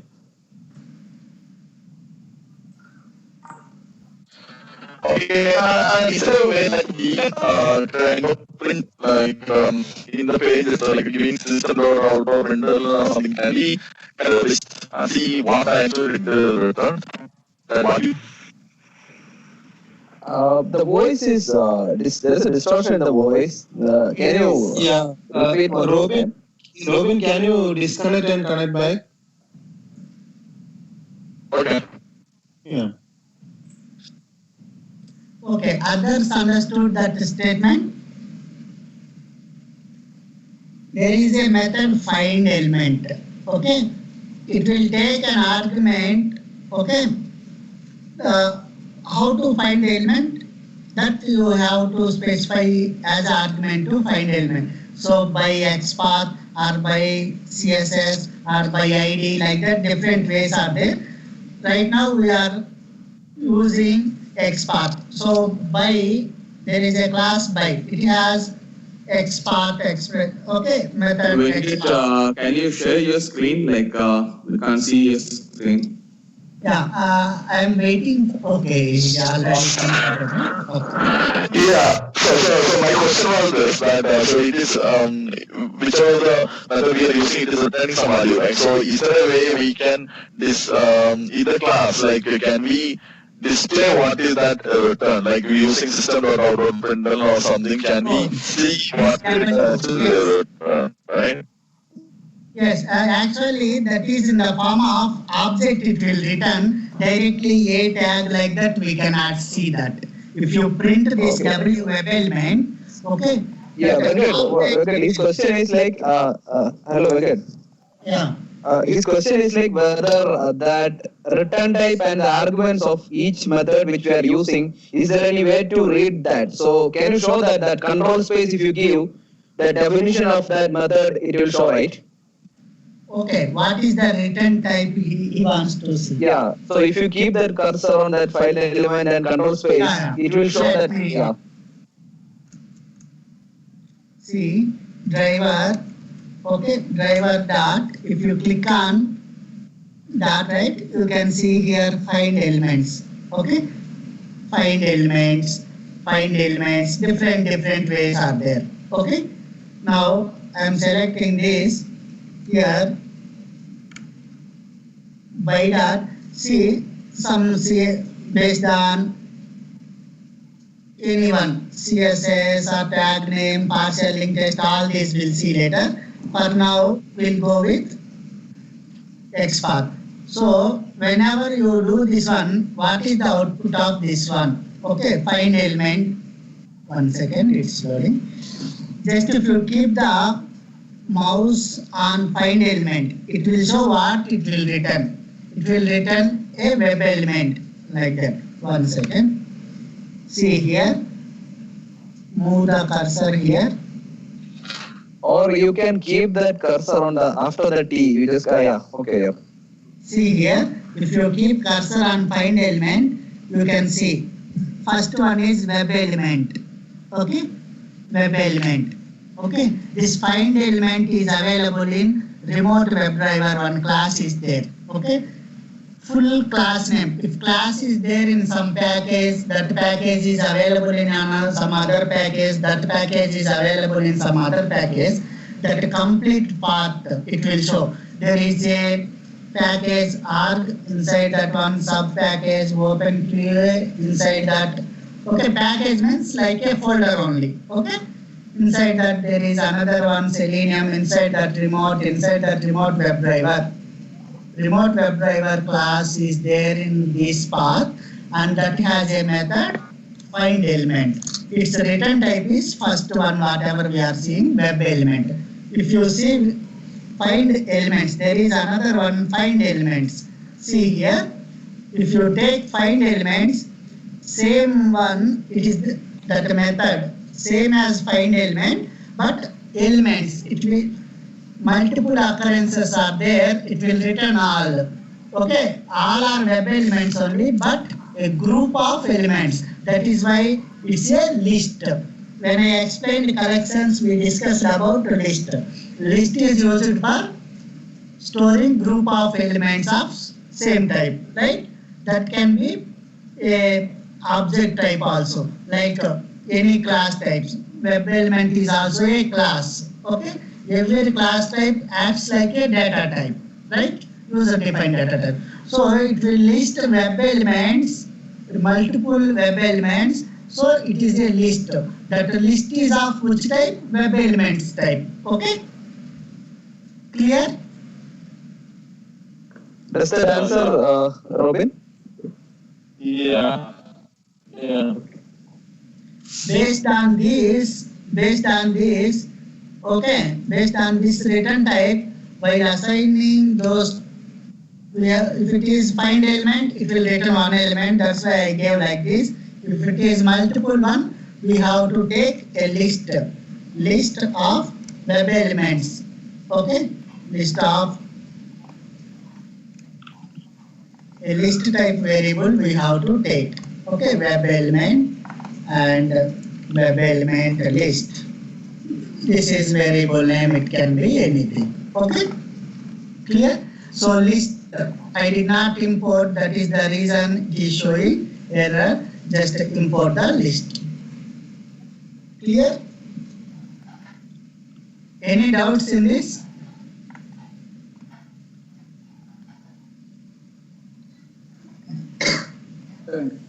So, whenever you are going to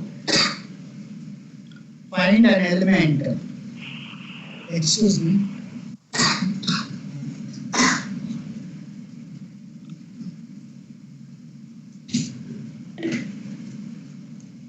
whenever you are going to find an element, you must specify XPath, or else different ways are there. For time being, we'll see XPath. Okay. That too, that XPath should be very proper one.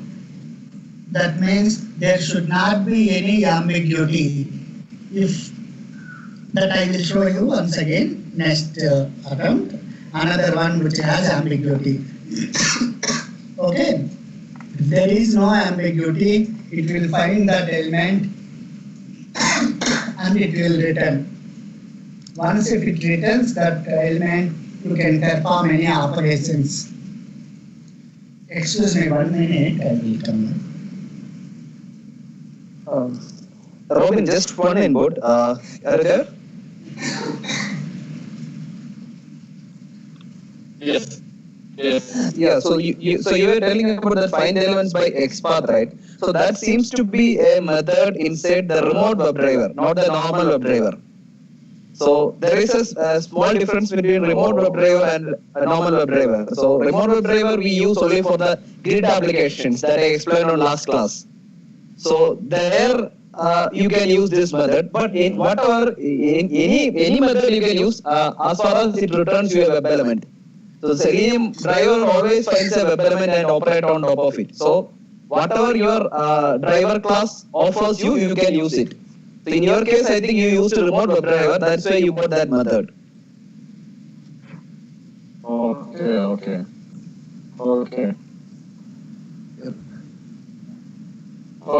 Okay, I will try. Thanks. Yeah, fine. Guys, shall we take 10 minutes break? Yeah, sure. Okay, sure. Dinesh. Yes. Yeah. So we can start again at 9:15. Okay. Yeah. Yeah, sure. Anico, Angol kinikim piska.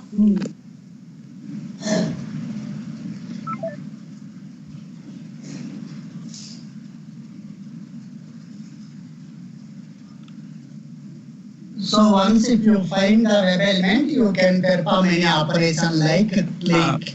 Venkat, we are taking 10 minutes break now. Yeah, okay, fine.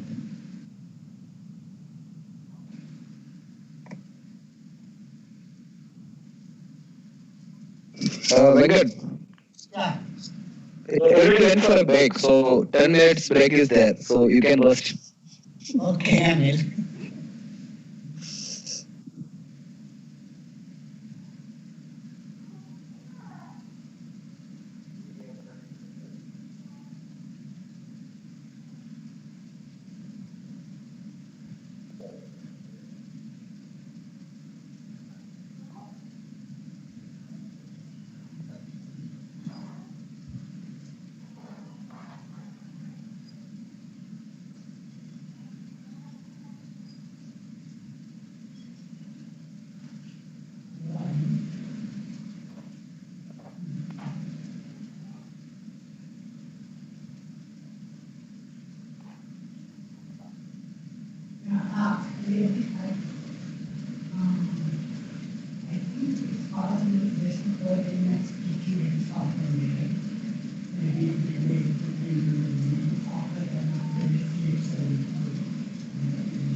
Will you guys pick or shall I give one so that you will get some confidence like, oh, okay, whatever we are writing expert that we can use it.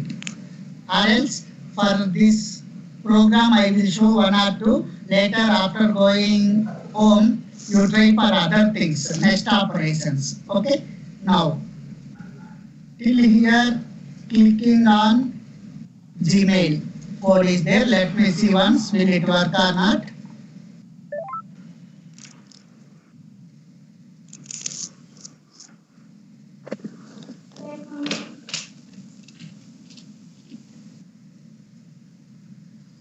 Venkat, can you share the screen? Yeah, sorry. Let me see.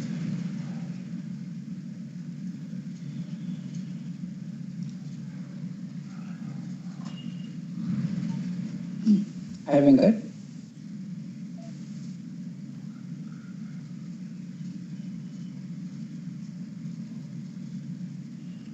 Hello, Venkat. Yeah, tell me. Yeah, Venkat, I have just one issue, Venkat, like setup issue in my personal, in the office laptop I was able to. So maybe after this call, I'll just have 5 minutes, Venkat, of your time. Yeah, sure, Desi, I will see. Thanks. Okay. Yeah. See, we've opened Google and then it should click on Gmail. Okay, we'll see.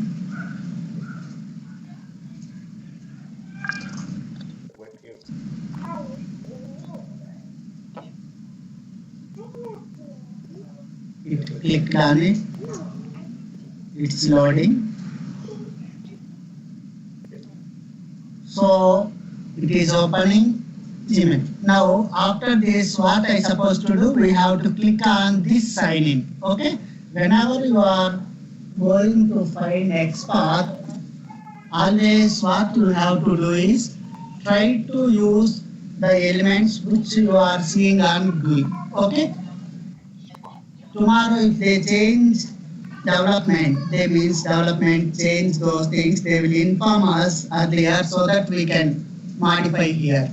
Okay, some of the internal attributes which we may not see on GUI, if we are using those, if they change, they will not inform, that is one thing. Another one, some other things like ID, those things, some random number also it will generate.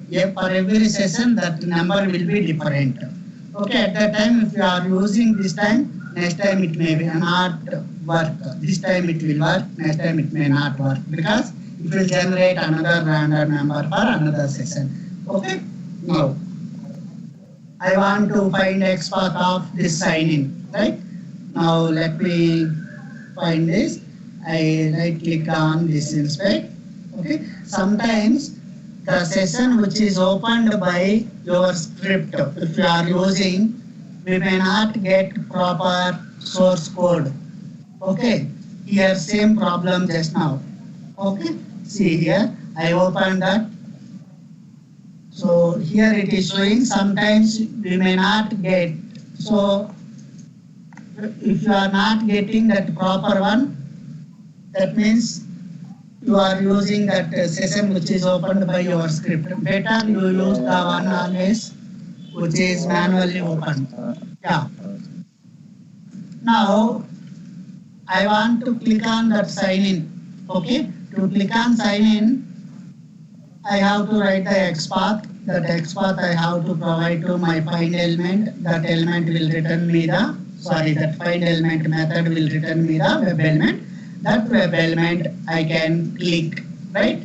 We can do click, send input keys or any operations, these operations on web elements. Hello?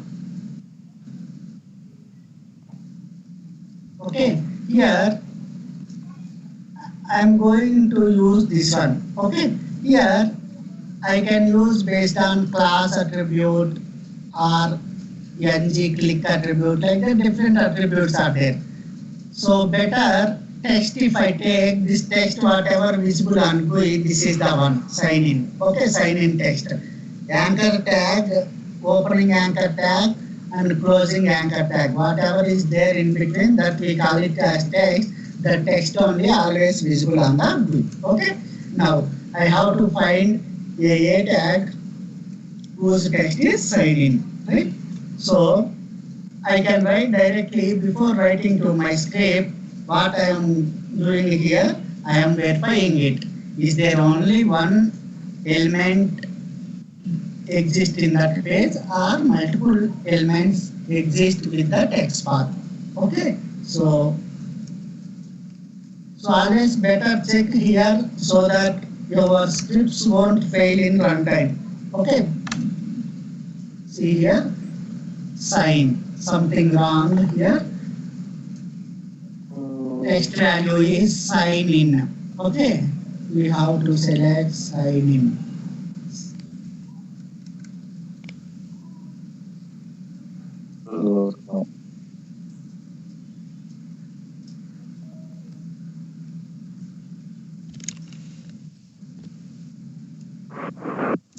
See, it is returning a tag.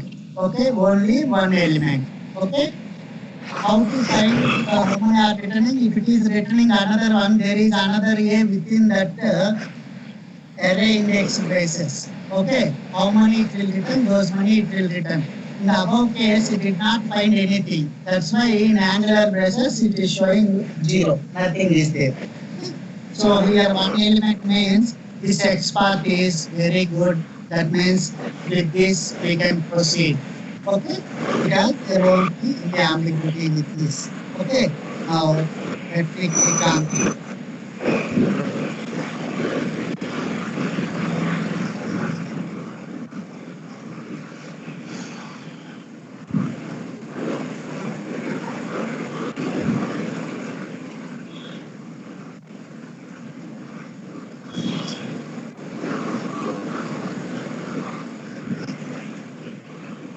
So similarly, there is another one here. Always for web element names, give meaning to name. Gmail, AppSec. Okay. Web element name is Gmail, like that. You give the same one so that there won't be any confusion.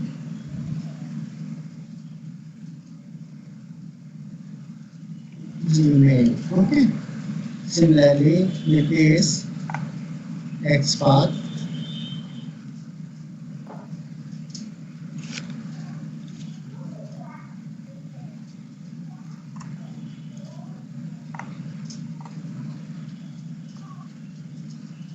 I am going to find an element with the text path to click on sign in.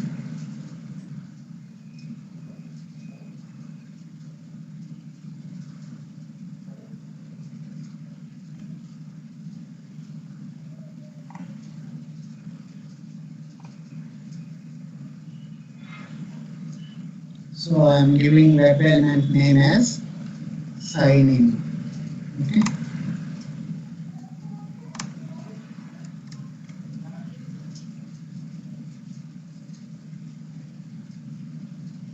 So click on sign in dot click.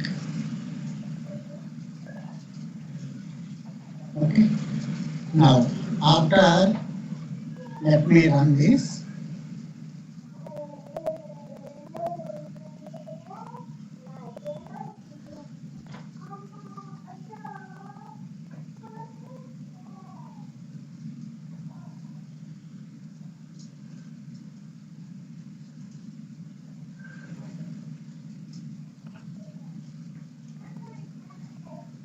Like this, for every element, you have to find XPath or other way to identify the element. Once you identify the element, you have to perform operations like click, send input keys, or get text from that, depends. Okay? And Venkat, Yeah. the location of the web element, does it have any impact when we create test cases? Say, for example, right now the sign in button is on the top right hand corner of the page, and for some reason down the road, if they change that location, left side or bottom of the page, right, there are two types of XPaths. One is whatever you are writing is like, for example, let me show you. So this worked fine. Okay, let me show you here. Here like this, some tags are there. Okay. After this is third tag, consider. Some time back we wrote like some using some XPath. Another one, some people will write like this also. HTML tag. After that there will be a tag div. After that there is a tag, okay, A. For XPath they will pass like this, full complete path. At that time what happens? Tomorrow if somebody adds something here, this will go to bottom or middle. At the time after div immediately it will look for A, there is no A tag, so it will fail. If you are using this kind of absolute and relative, two types are there. If you are using complete one, it will not work tomorrow. Whatever we are using is, in the whole web page, search for A. Tomorrow same tag, if they keep it in left side or bottom or anywhere, it will work. Okay? okay, got it. Thanks. Clear? With this one means, definitely it's a problem. After div there should be A. Right? The one which we are telling is like a generic one. Oh, see here. Find a tag. Okay, find a tag with this. Here we are not telling the whole. We'll go and check a tag where Gmail, whose text is Gmail. There won't be any impact. Okay. Okay, thanks. Now we have to write email. Okay, the email address, and then see here.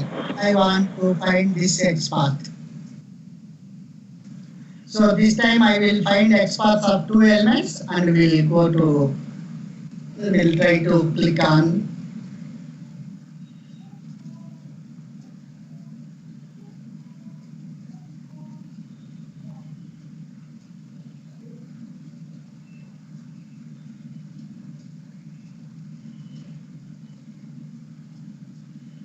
One second.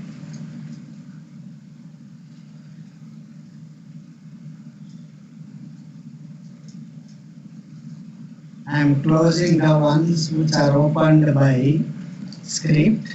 Manual one I am trying. Okay. Once if you get this, it will show like this. Your email or phone.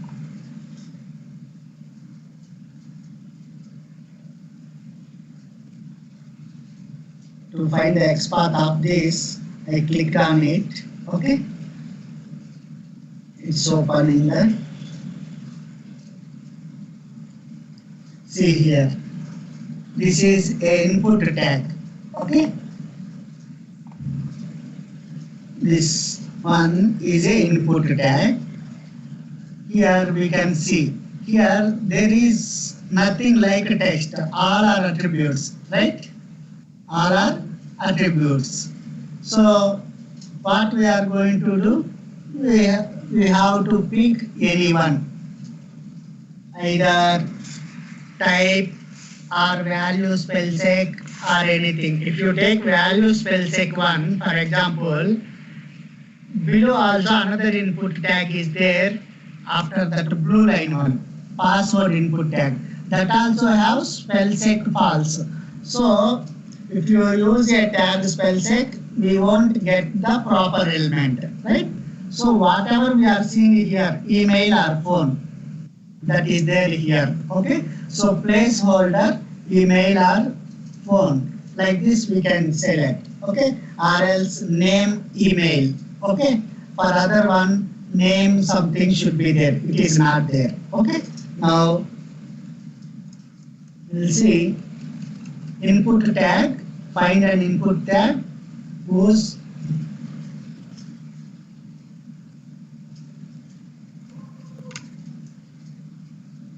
$x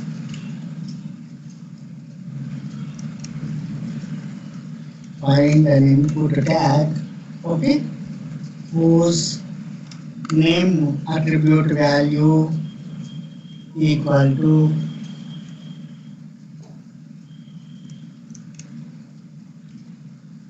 email. How many elements it is returning? One element. Similarly, password one also we can take. Okay. Now, for password, whose type is password, that is up to us. Okay. Here, for example, I entered something test and then go to next. What we are seeing, and we will take that one. Okay. Sorry, Google does not recognize that at gmail.com.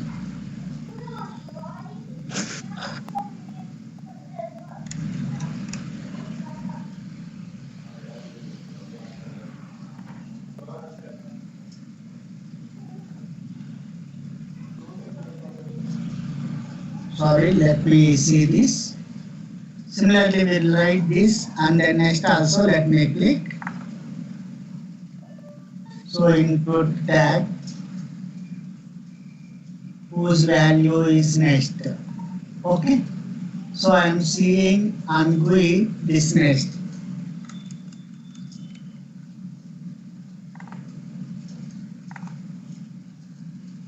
So here $x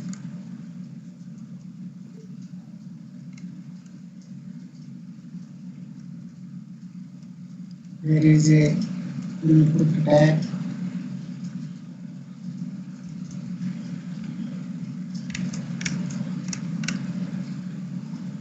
okay, whose value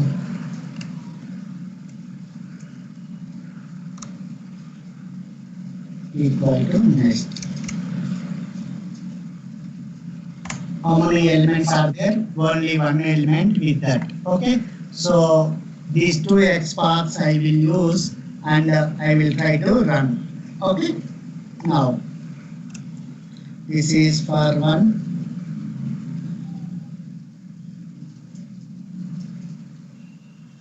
Another one.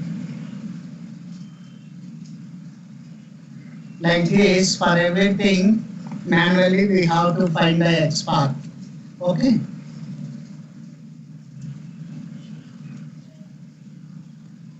Now,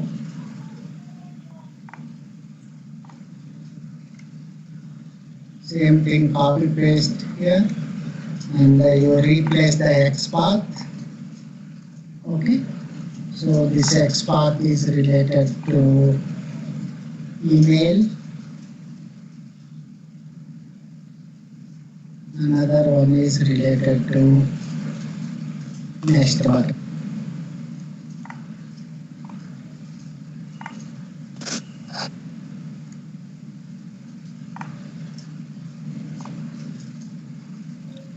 Okay. Another one is next. Okay. And email. Email is a text field. What we have to do? We have to use the method send input keys. Okay. Email dot send input keys.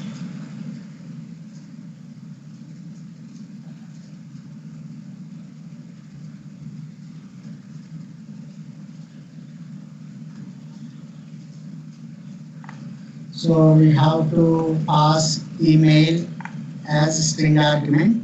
So we created a email ID. We use the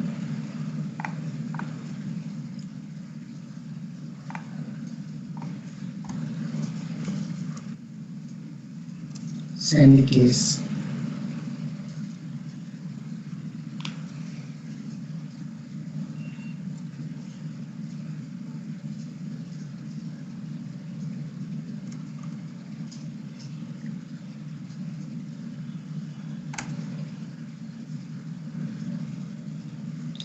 Hello, you guys are understanding this? Just finding the X path.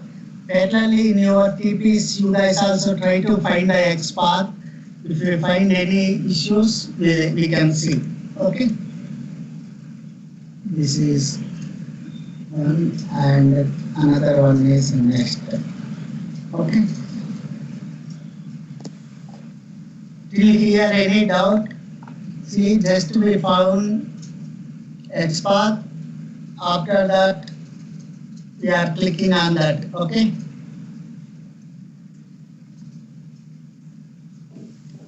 Let me run it.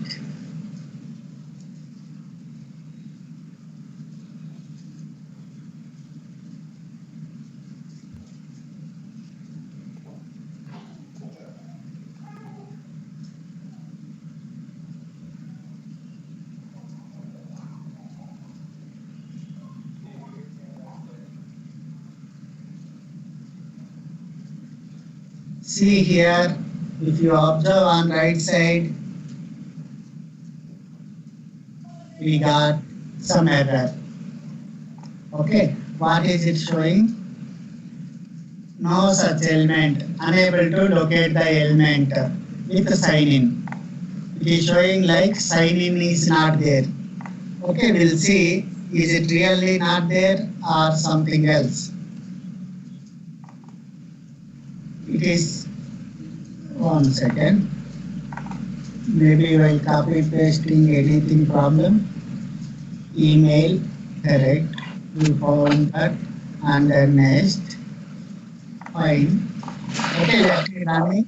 Generally, what happens is, our script will run, right? Script, we know, based on net speed, page will take some time to load.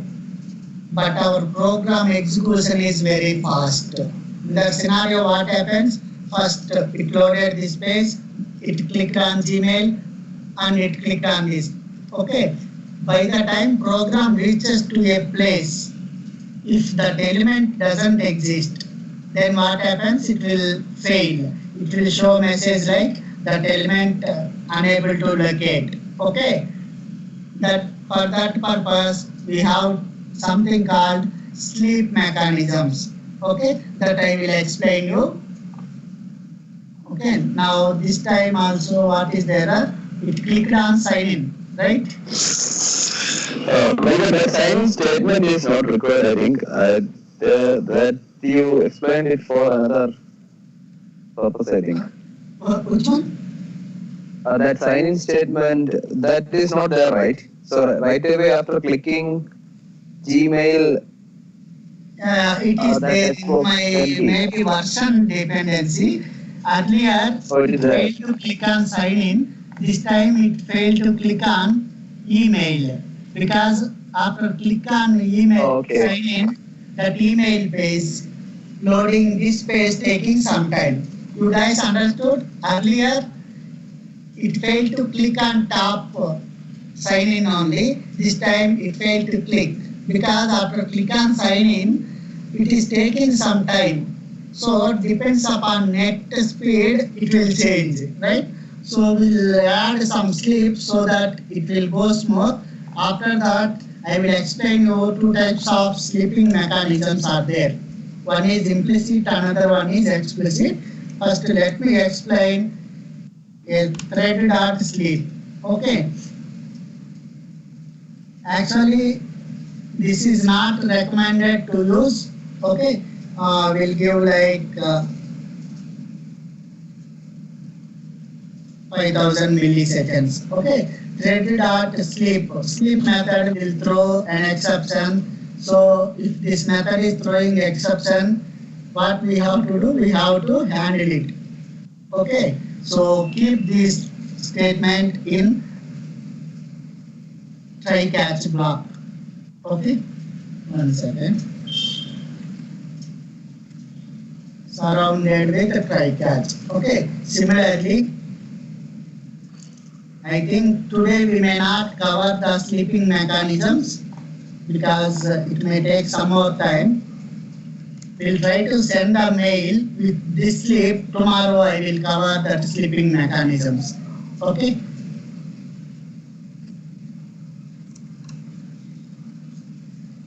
Just what I'm doing is I'm adding some sleep. Okay. Because loading page is taking some time. So just 5 seconds, 2 seconds, 3 seconds, I'm adding some sleeps. Okay. This time, whatever it may be the case, it should not fail. Okay.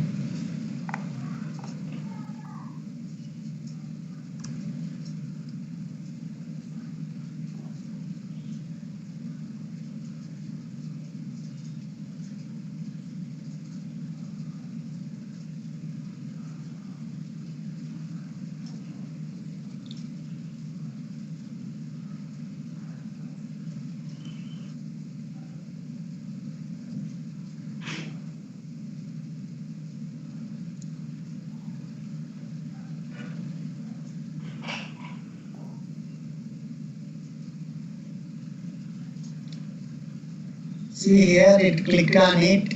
This page loaded. Still, it is waiting because I gave sleep there. Okay.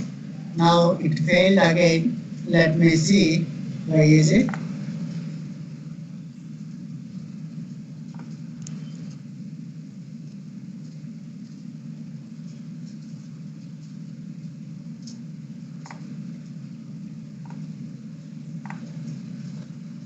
Unable to locate the element email. Okay, so here give some more time, like 10 seconds, hours.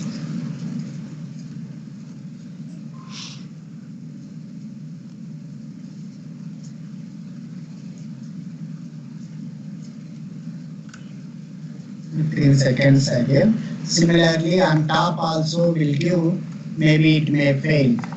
If I give this sleep, what is the functionality of this sleep?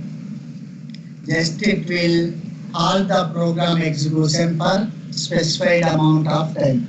But that is not a good approach. We should not use this thread dot sleep. Why? if you are using this one, if page loads, we don't know. Sometimes it may take time, sometimes it may not take time. In that scenario, if page loads also, unnecessarily your script is waiting for some time, right, due to sleep. So this sleep mechanism is not at all recommended. Okay, there are two types of sleeping mechanisms, implicit and explicit, which are supported by Selenium. We always use those two. Okay, in tomorrow's class I will explain those two, when we have to use implicit, when we have to use explicit.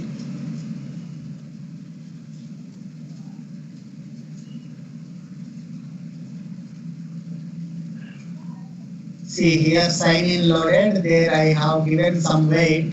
That is the reason it is not doing anything. Okay.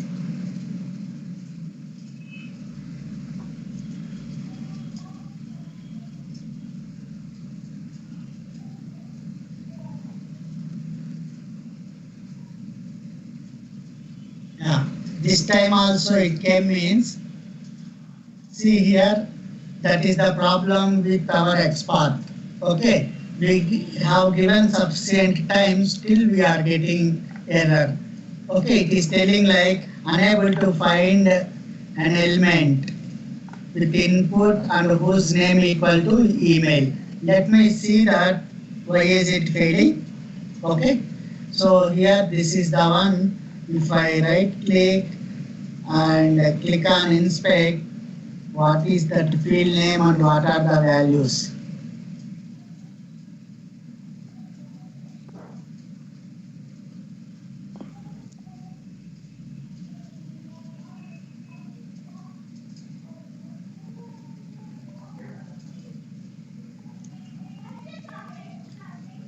Here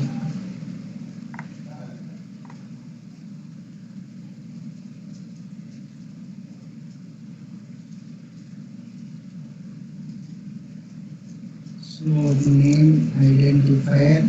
See, this is the input tag responsible for this one. Here, what is the name? Your name field. Actually, the one which I used from different browser. Here, name. There is no attribute name in this. Yes, it is there.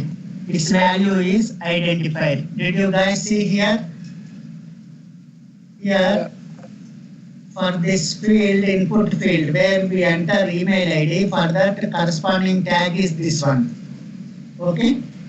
Here we entered a name equal to email like that, but it is not finding in that page with that. So, email or phone, whose area label equal to email or phone, we'll give that and we'll see. Okay?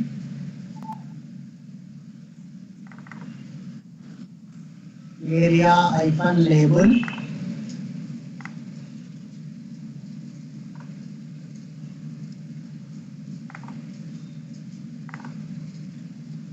Understood? One reason might be XPath wrong means it may not find your element. Another one, if timeout. Okay? Now, attribute is this.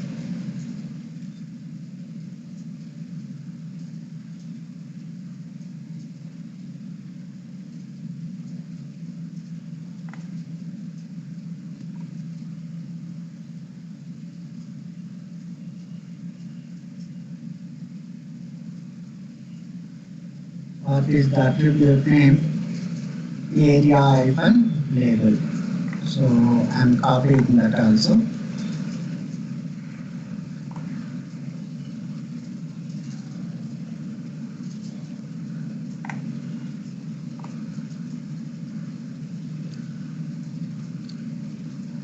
So let me try it now. After that we'll see here in now only next button, what is the value for that. There is a span tag whose text equal to next. Okay, but the one which we wrote is wrong. Okay, earlier maybe there's something wrong. We opened in different session. Here spam tag whose text equal to next.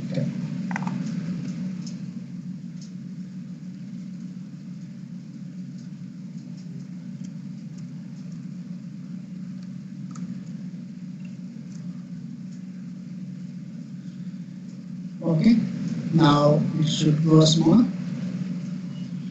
After that, let me add password field also. Mm,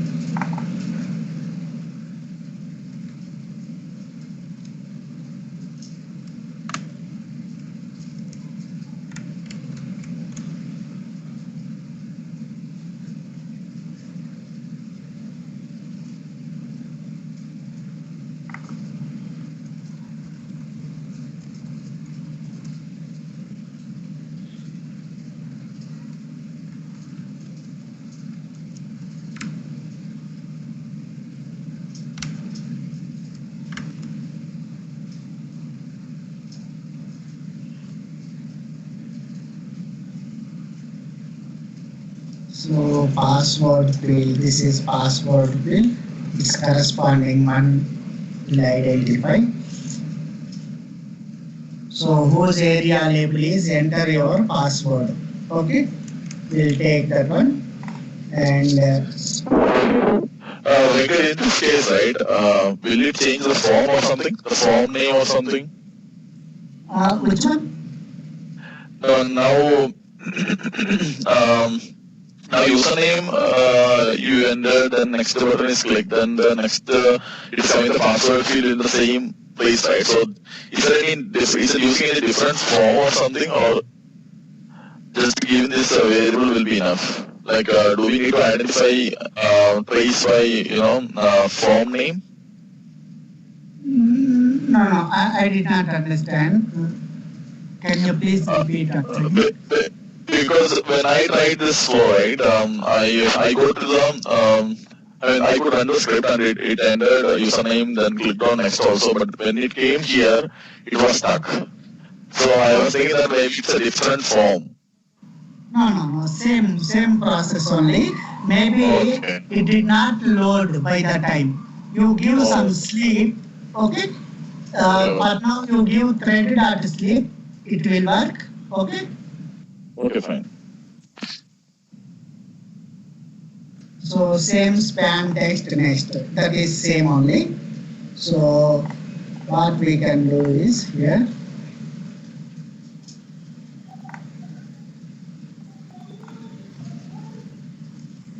Controls.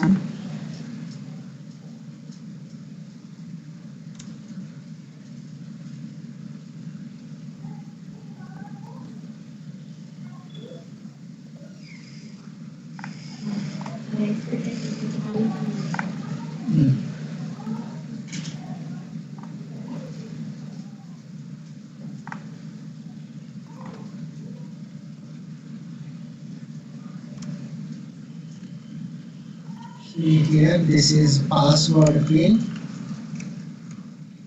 Okay, tomorrow we'll make it into proper way. For now, we'll use external slips only.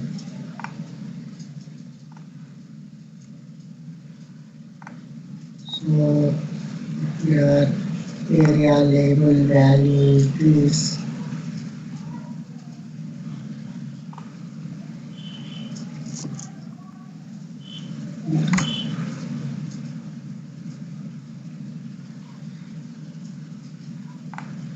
similarly above also it is copy pasted.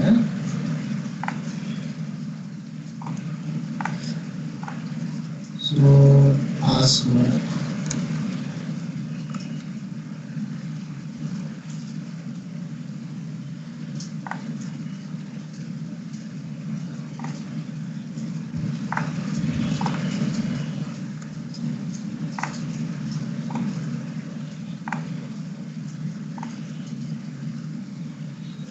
After that,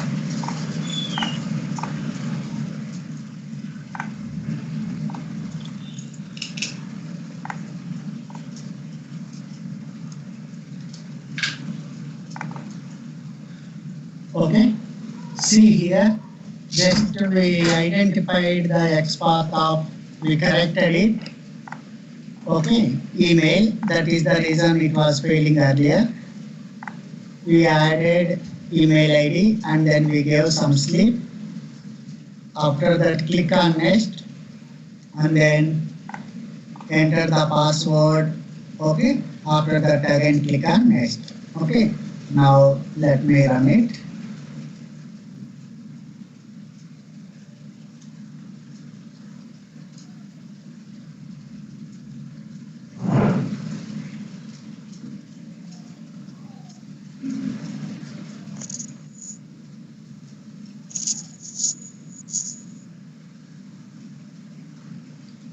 Maybe we'll extend this for another 10 minutes or to finish, just send mail till that we'll write XPath. Is it okay for you guys? Fine, man.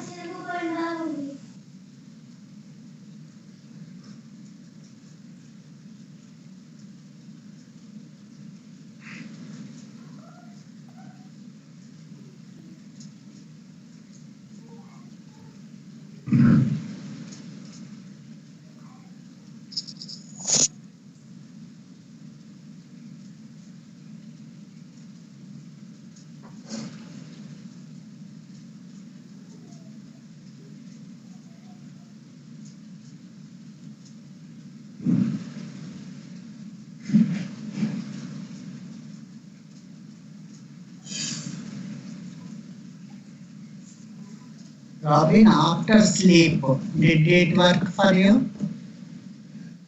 See here, it entered this and it is trying to click on next because after password and before next, we did not give sleep. That is the reason it started failing.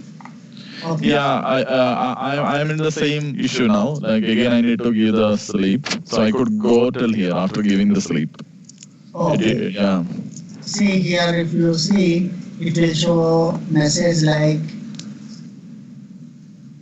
that page element is not attached. That next one. Okay.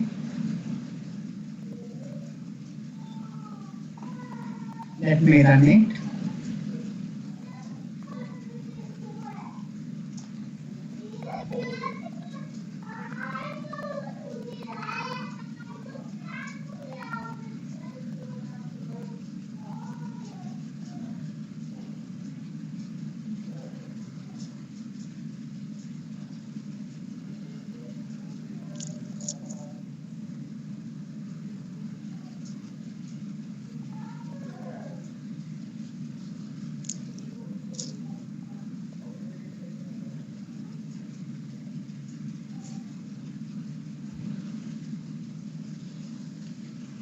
So in tomorrow's class, we'll see sleep mechanisms, and then sometimes if your web elements are inside some tag, frame, something called frame. There is a tag whose name is frame, like a tag, div tag, HTML tag. There is a tag frame. If your elements are inside frame tag, if you want to click your element, it is not allowed. In that scenario, what you have to do is first you have to switch to frame tag and then you have to click your elements. Then only it will allow. Otherwise, it will not allow you to click your elements which are present inside any frame tag. Okay. Tomorrow we'll see that one. After that, we'll see how to replace this thread.sleeps with proper sleeps.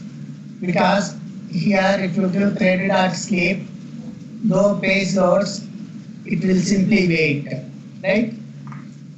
That is not the good approach. Okay. Whenever page loads, what it should do?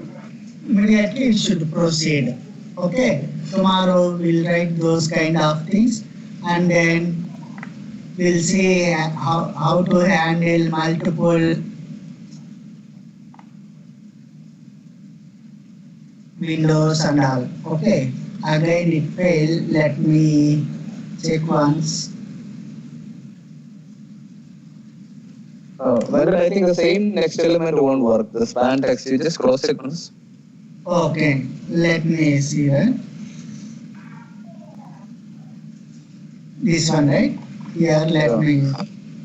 Whenever page refreshes, what happens is some of the data inside that may change.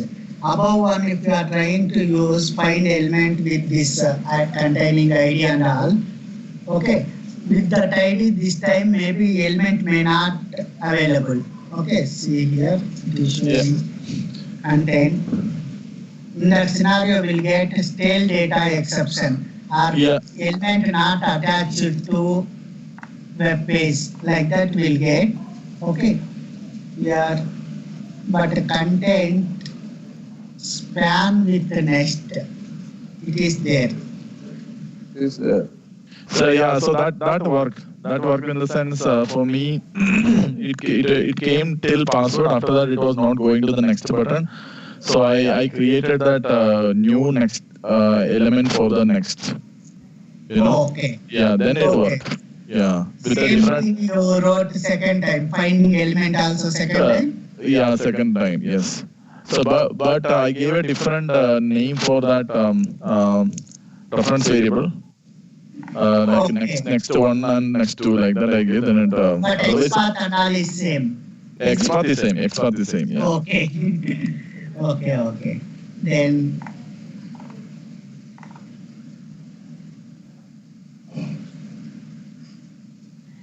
Yeah, that's the reason it complained the stale, because that web element it still refers to the older page next. yeah, correct.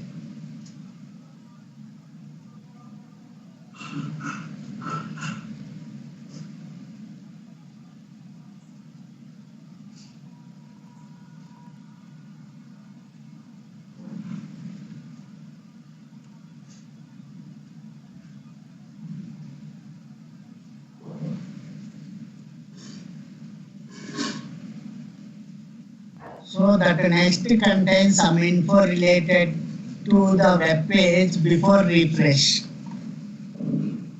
Right? That is the reason we have to find it again.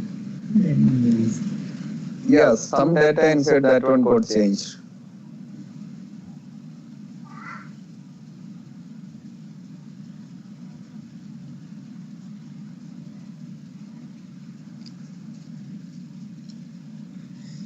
Can you guys try today or tomorrow before coming to class sending mail? Yeah,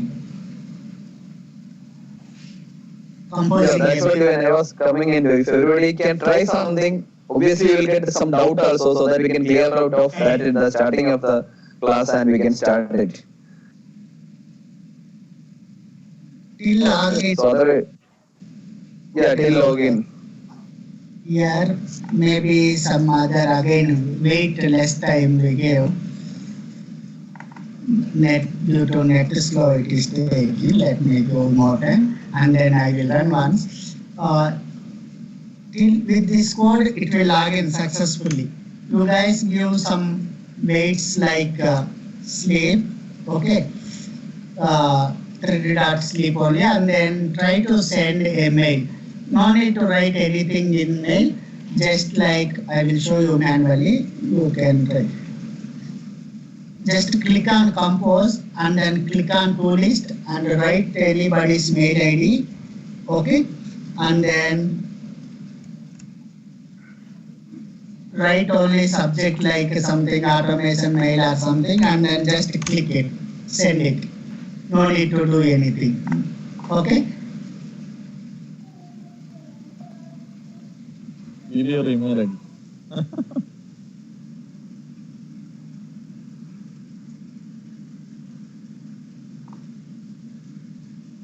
So here let me increase this time also.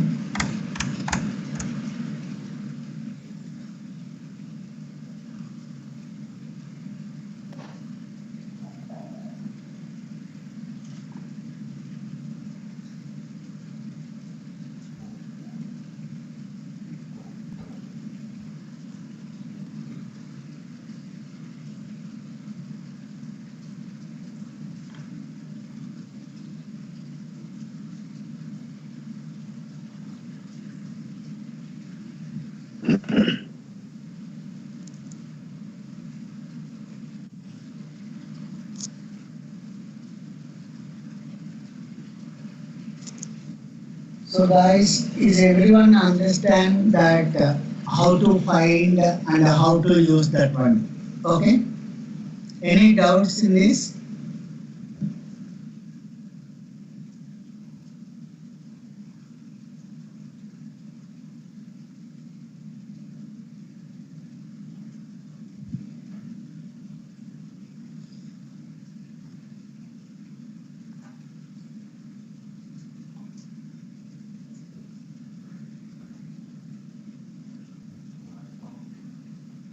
So this thread, that sleep issue, right? So that is all. It is like every time it will be like that. I mean, any website, anything we automate, it will be always like that.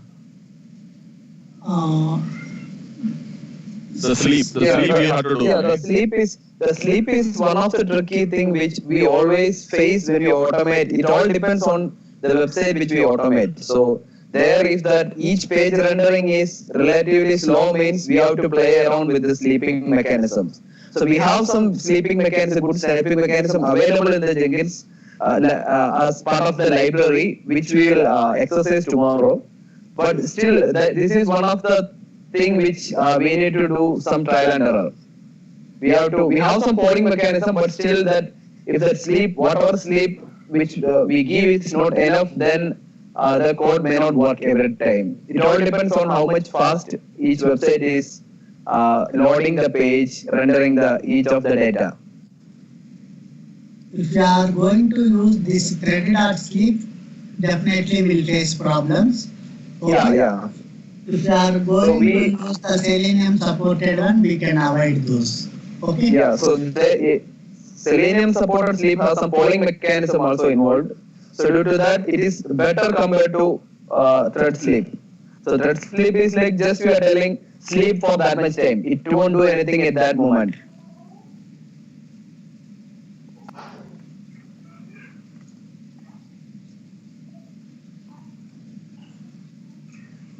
So after this one, we have something called Enter City.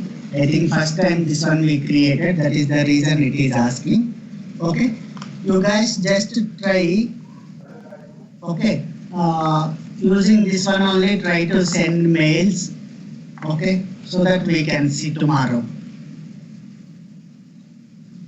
If you use that Selenium sleeps, right, automatically when page loads, whether it is very damn slow also, it will wait till page loads. Once if it loads, it will proceed immediately. Suppose if you give 1 minute waiting time, if page loads in 5 seconds, high speed net is there or site is good, then it will proceed. Sometimes if it takes 50 seconds also, it will wait. Once if it loads, then it will proceed. Max time is you can set some time limit. Within the time limit, if it loads, it will proceed. Else, it will fail the test or it will throw the exception. Okay.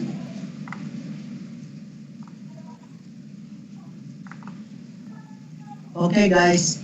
We'll So meet everybody tomorrow. please try this at home so that if you get some doubts also we can clear it off the starting of tomorrow's session. Just When you can click play on around with some of these experts. just finding Yeah. elements of 4 buttons. That's it. One is compose button, and then click it. After that, may give some explicit weight. Okay. After click on compose, you will get two list that window. Okay. There enter some mail ID and then click on it. After the subject also you give something and then just click on send. 4 XPaths, find 4 XPaths and then just click and send input please. Just try that one. You can try same mail ID. Hello?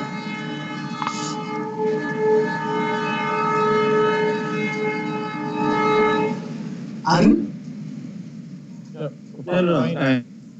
I'm saying two mail ID also they can use the same so that they can verify that mail. No, voice is breaking. Can you repeat one more time? No, I'm saying when they are sending mail, right?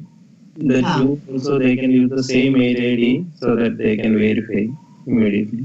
whether it is. Okay, that one. Okay. Anyhow, in sent list we can see, right? Okay, verify step from there also you are doing. Okay. Okay, guys. Have a nice day. Okay. Okay, right. Yeah, Desha will see that one. Yours. Okay, thanks, Amit. I'll call you separately. Yeah. And others, please try to compose and send email. Just one subject line and two on the send button. Okay, three things. Okay. Thank you, guys.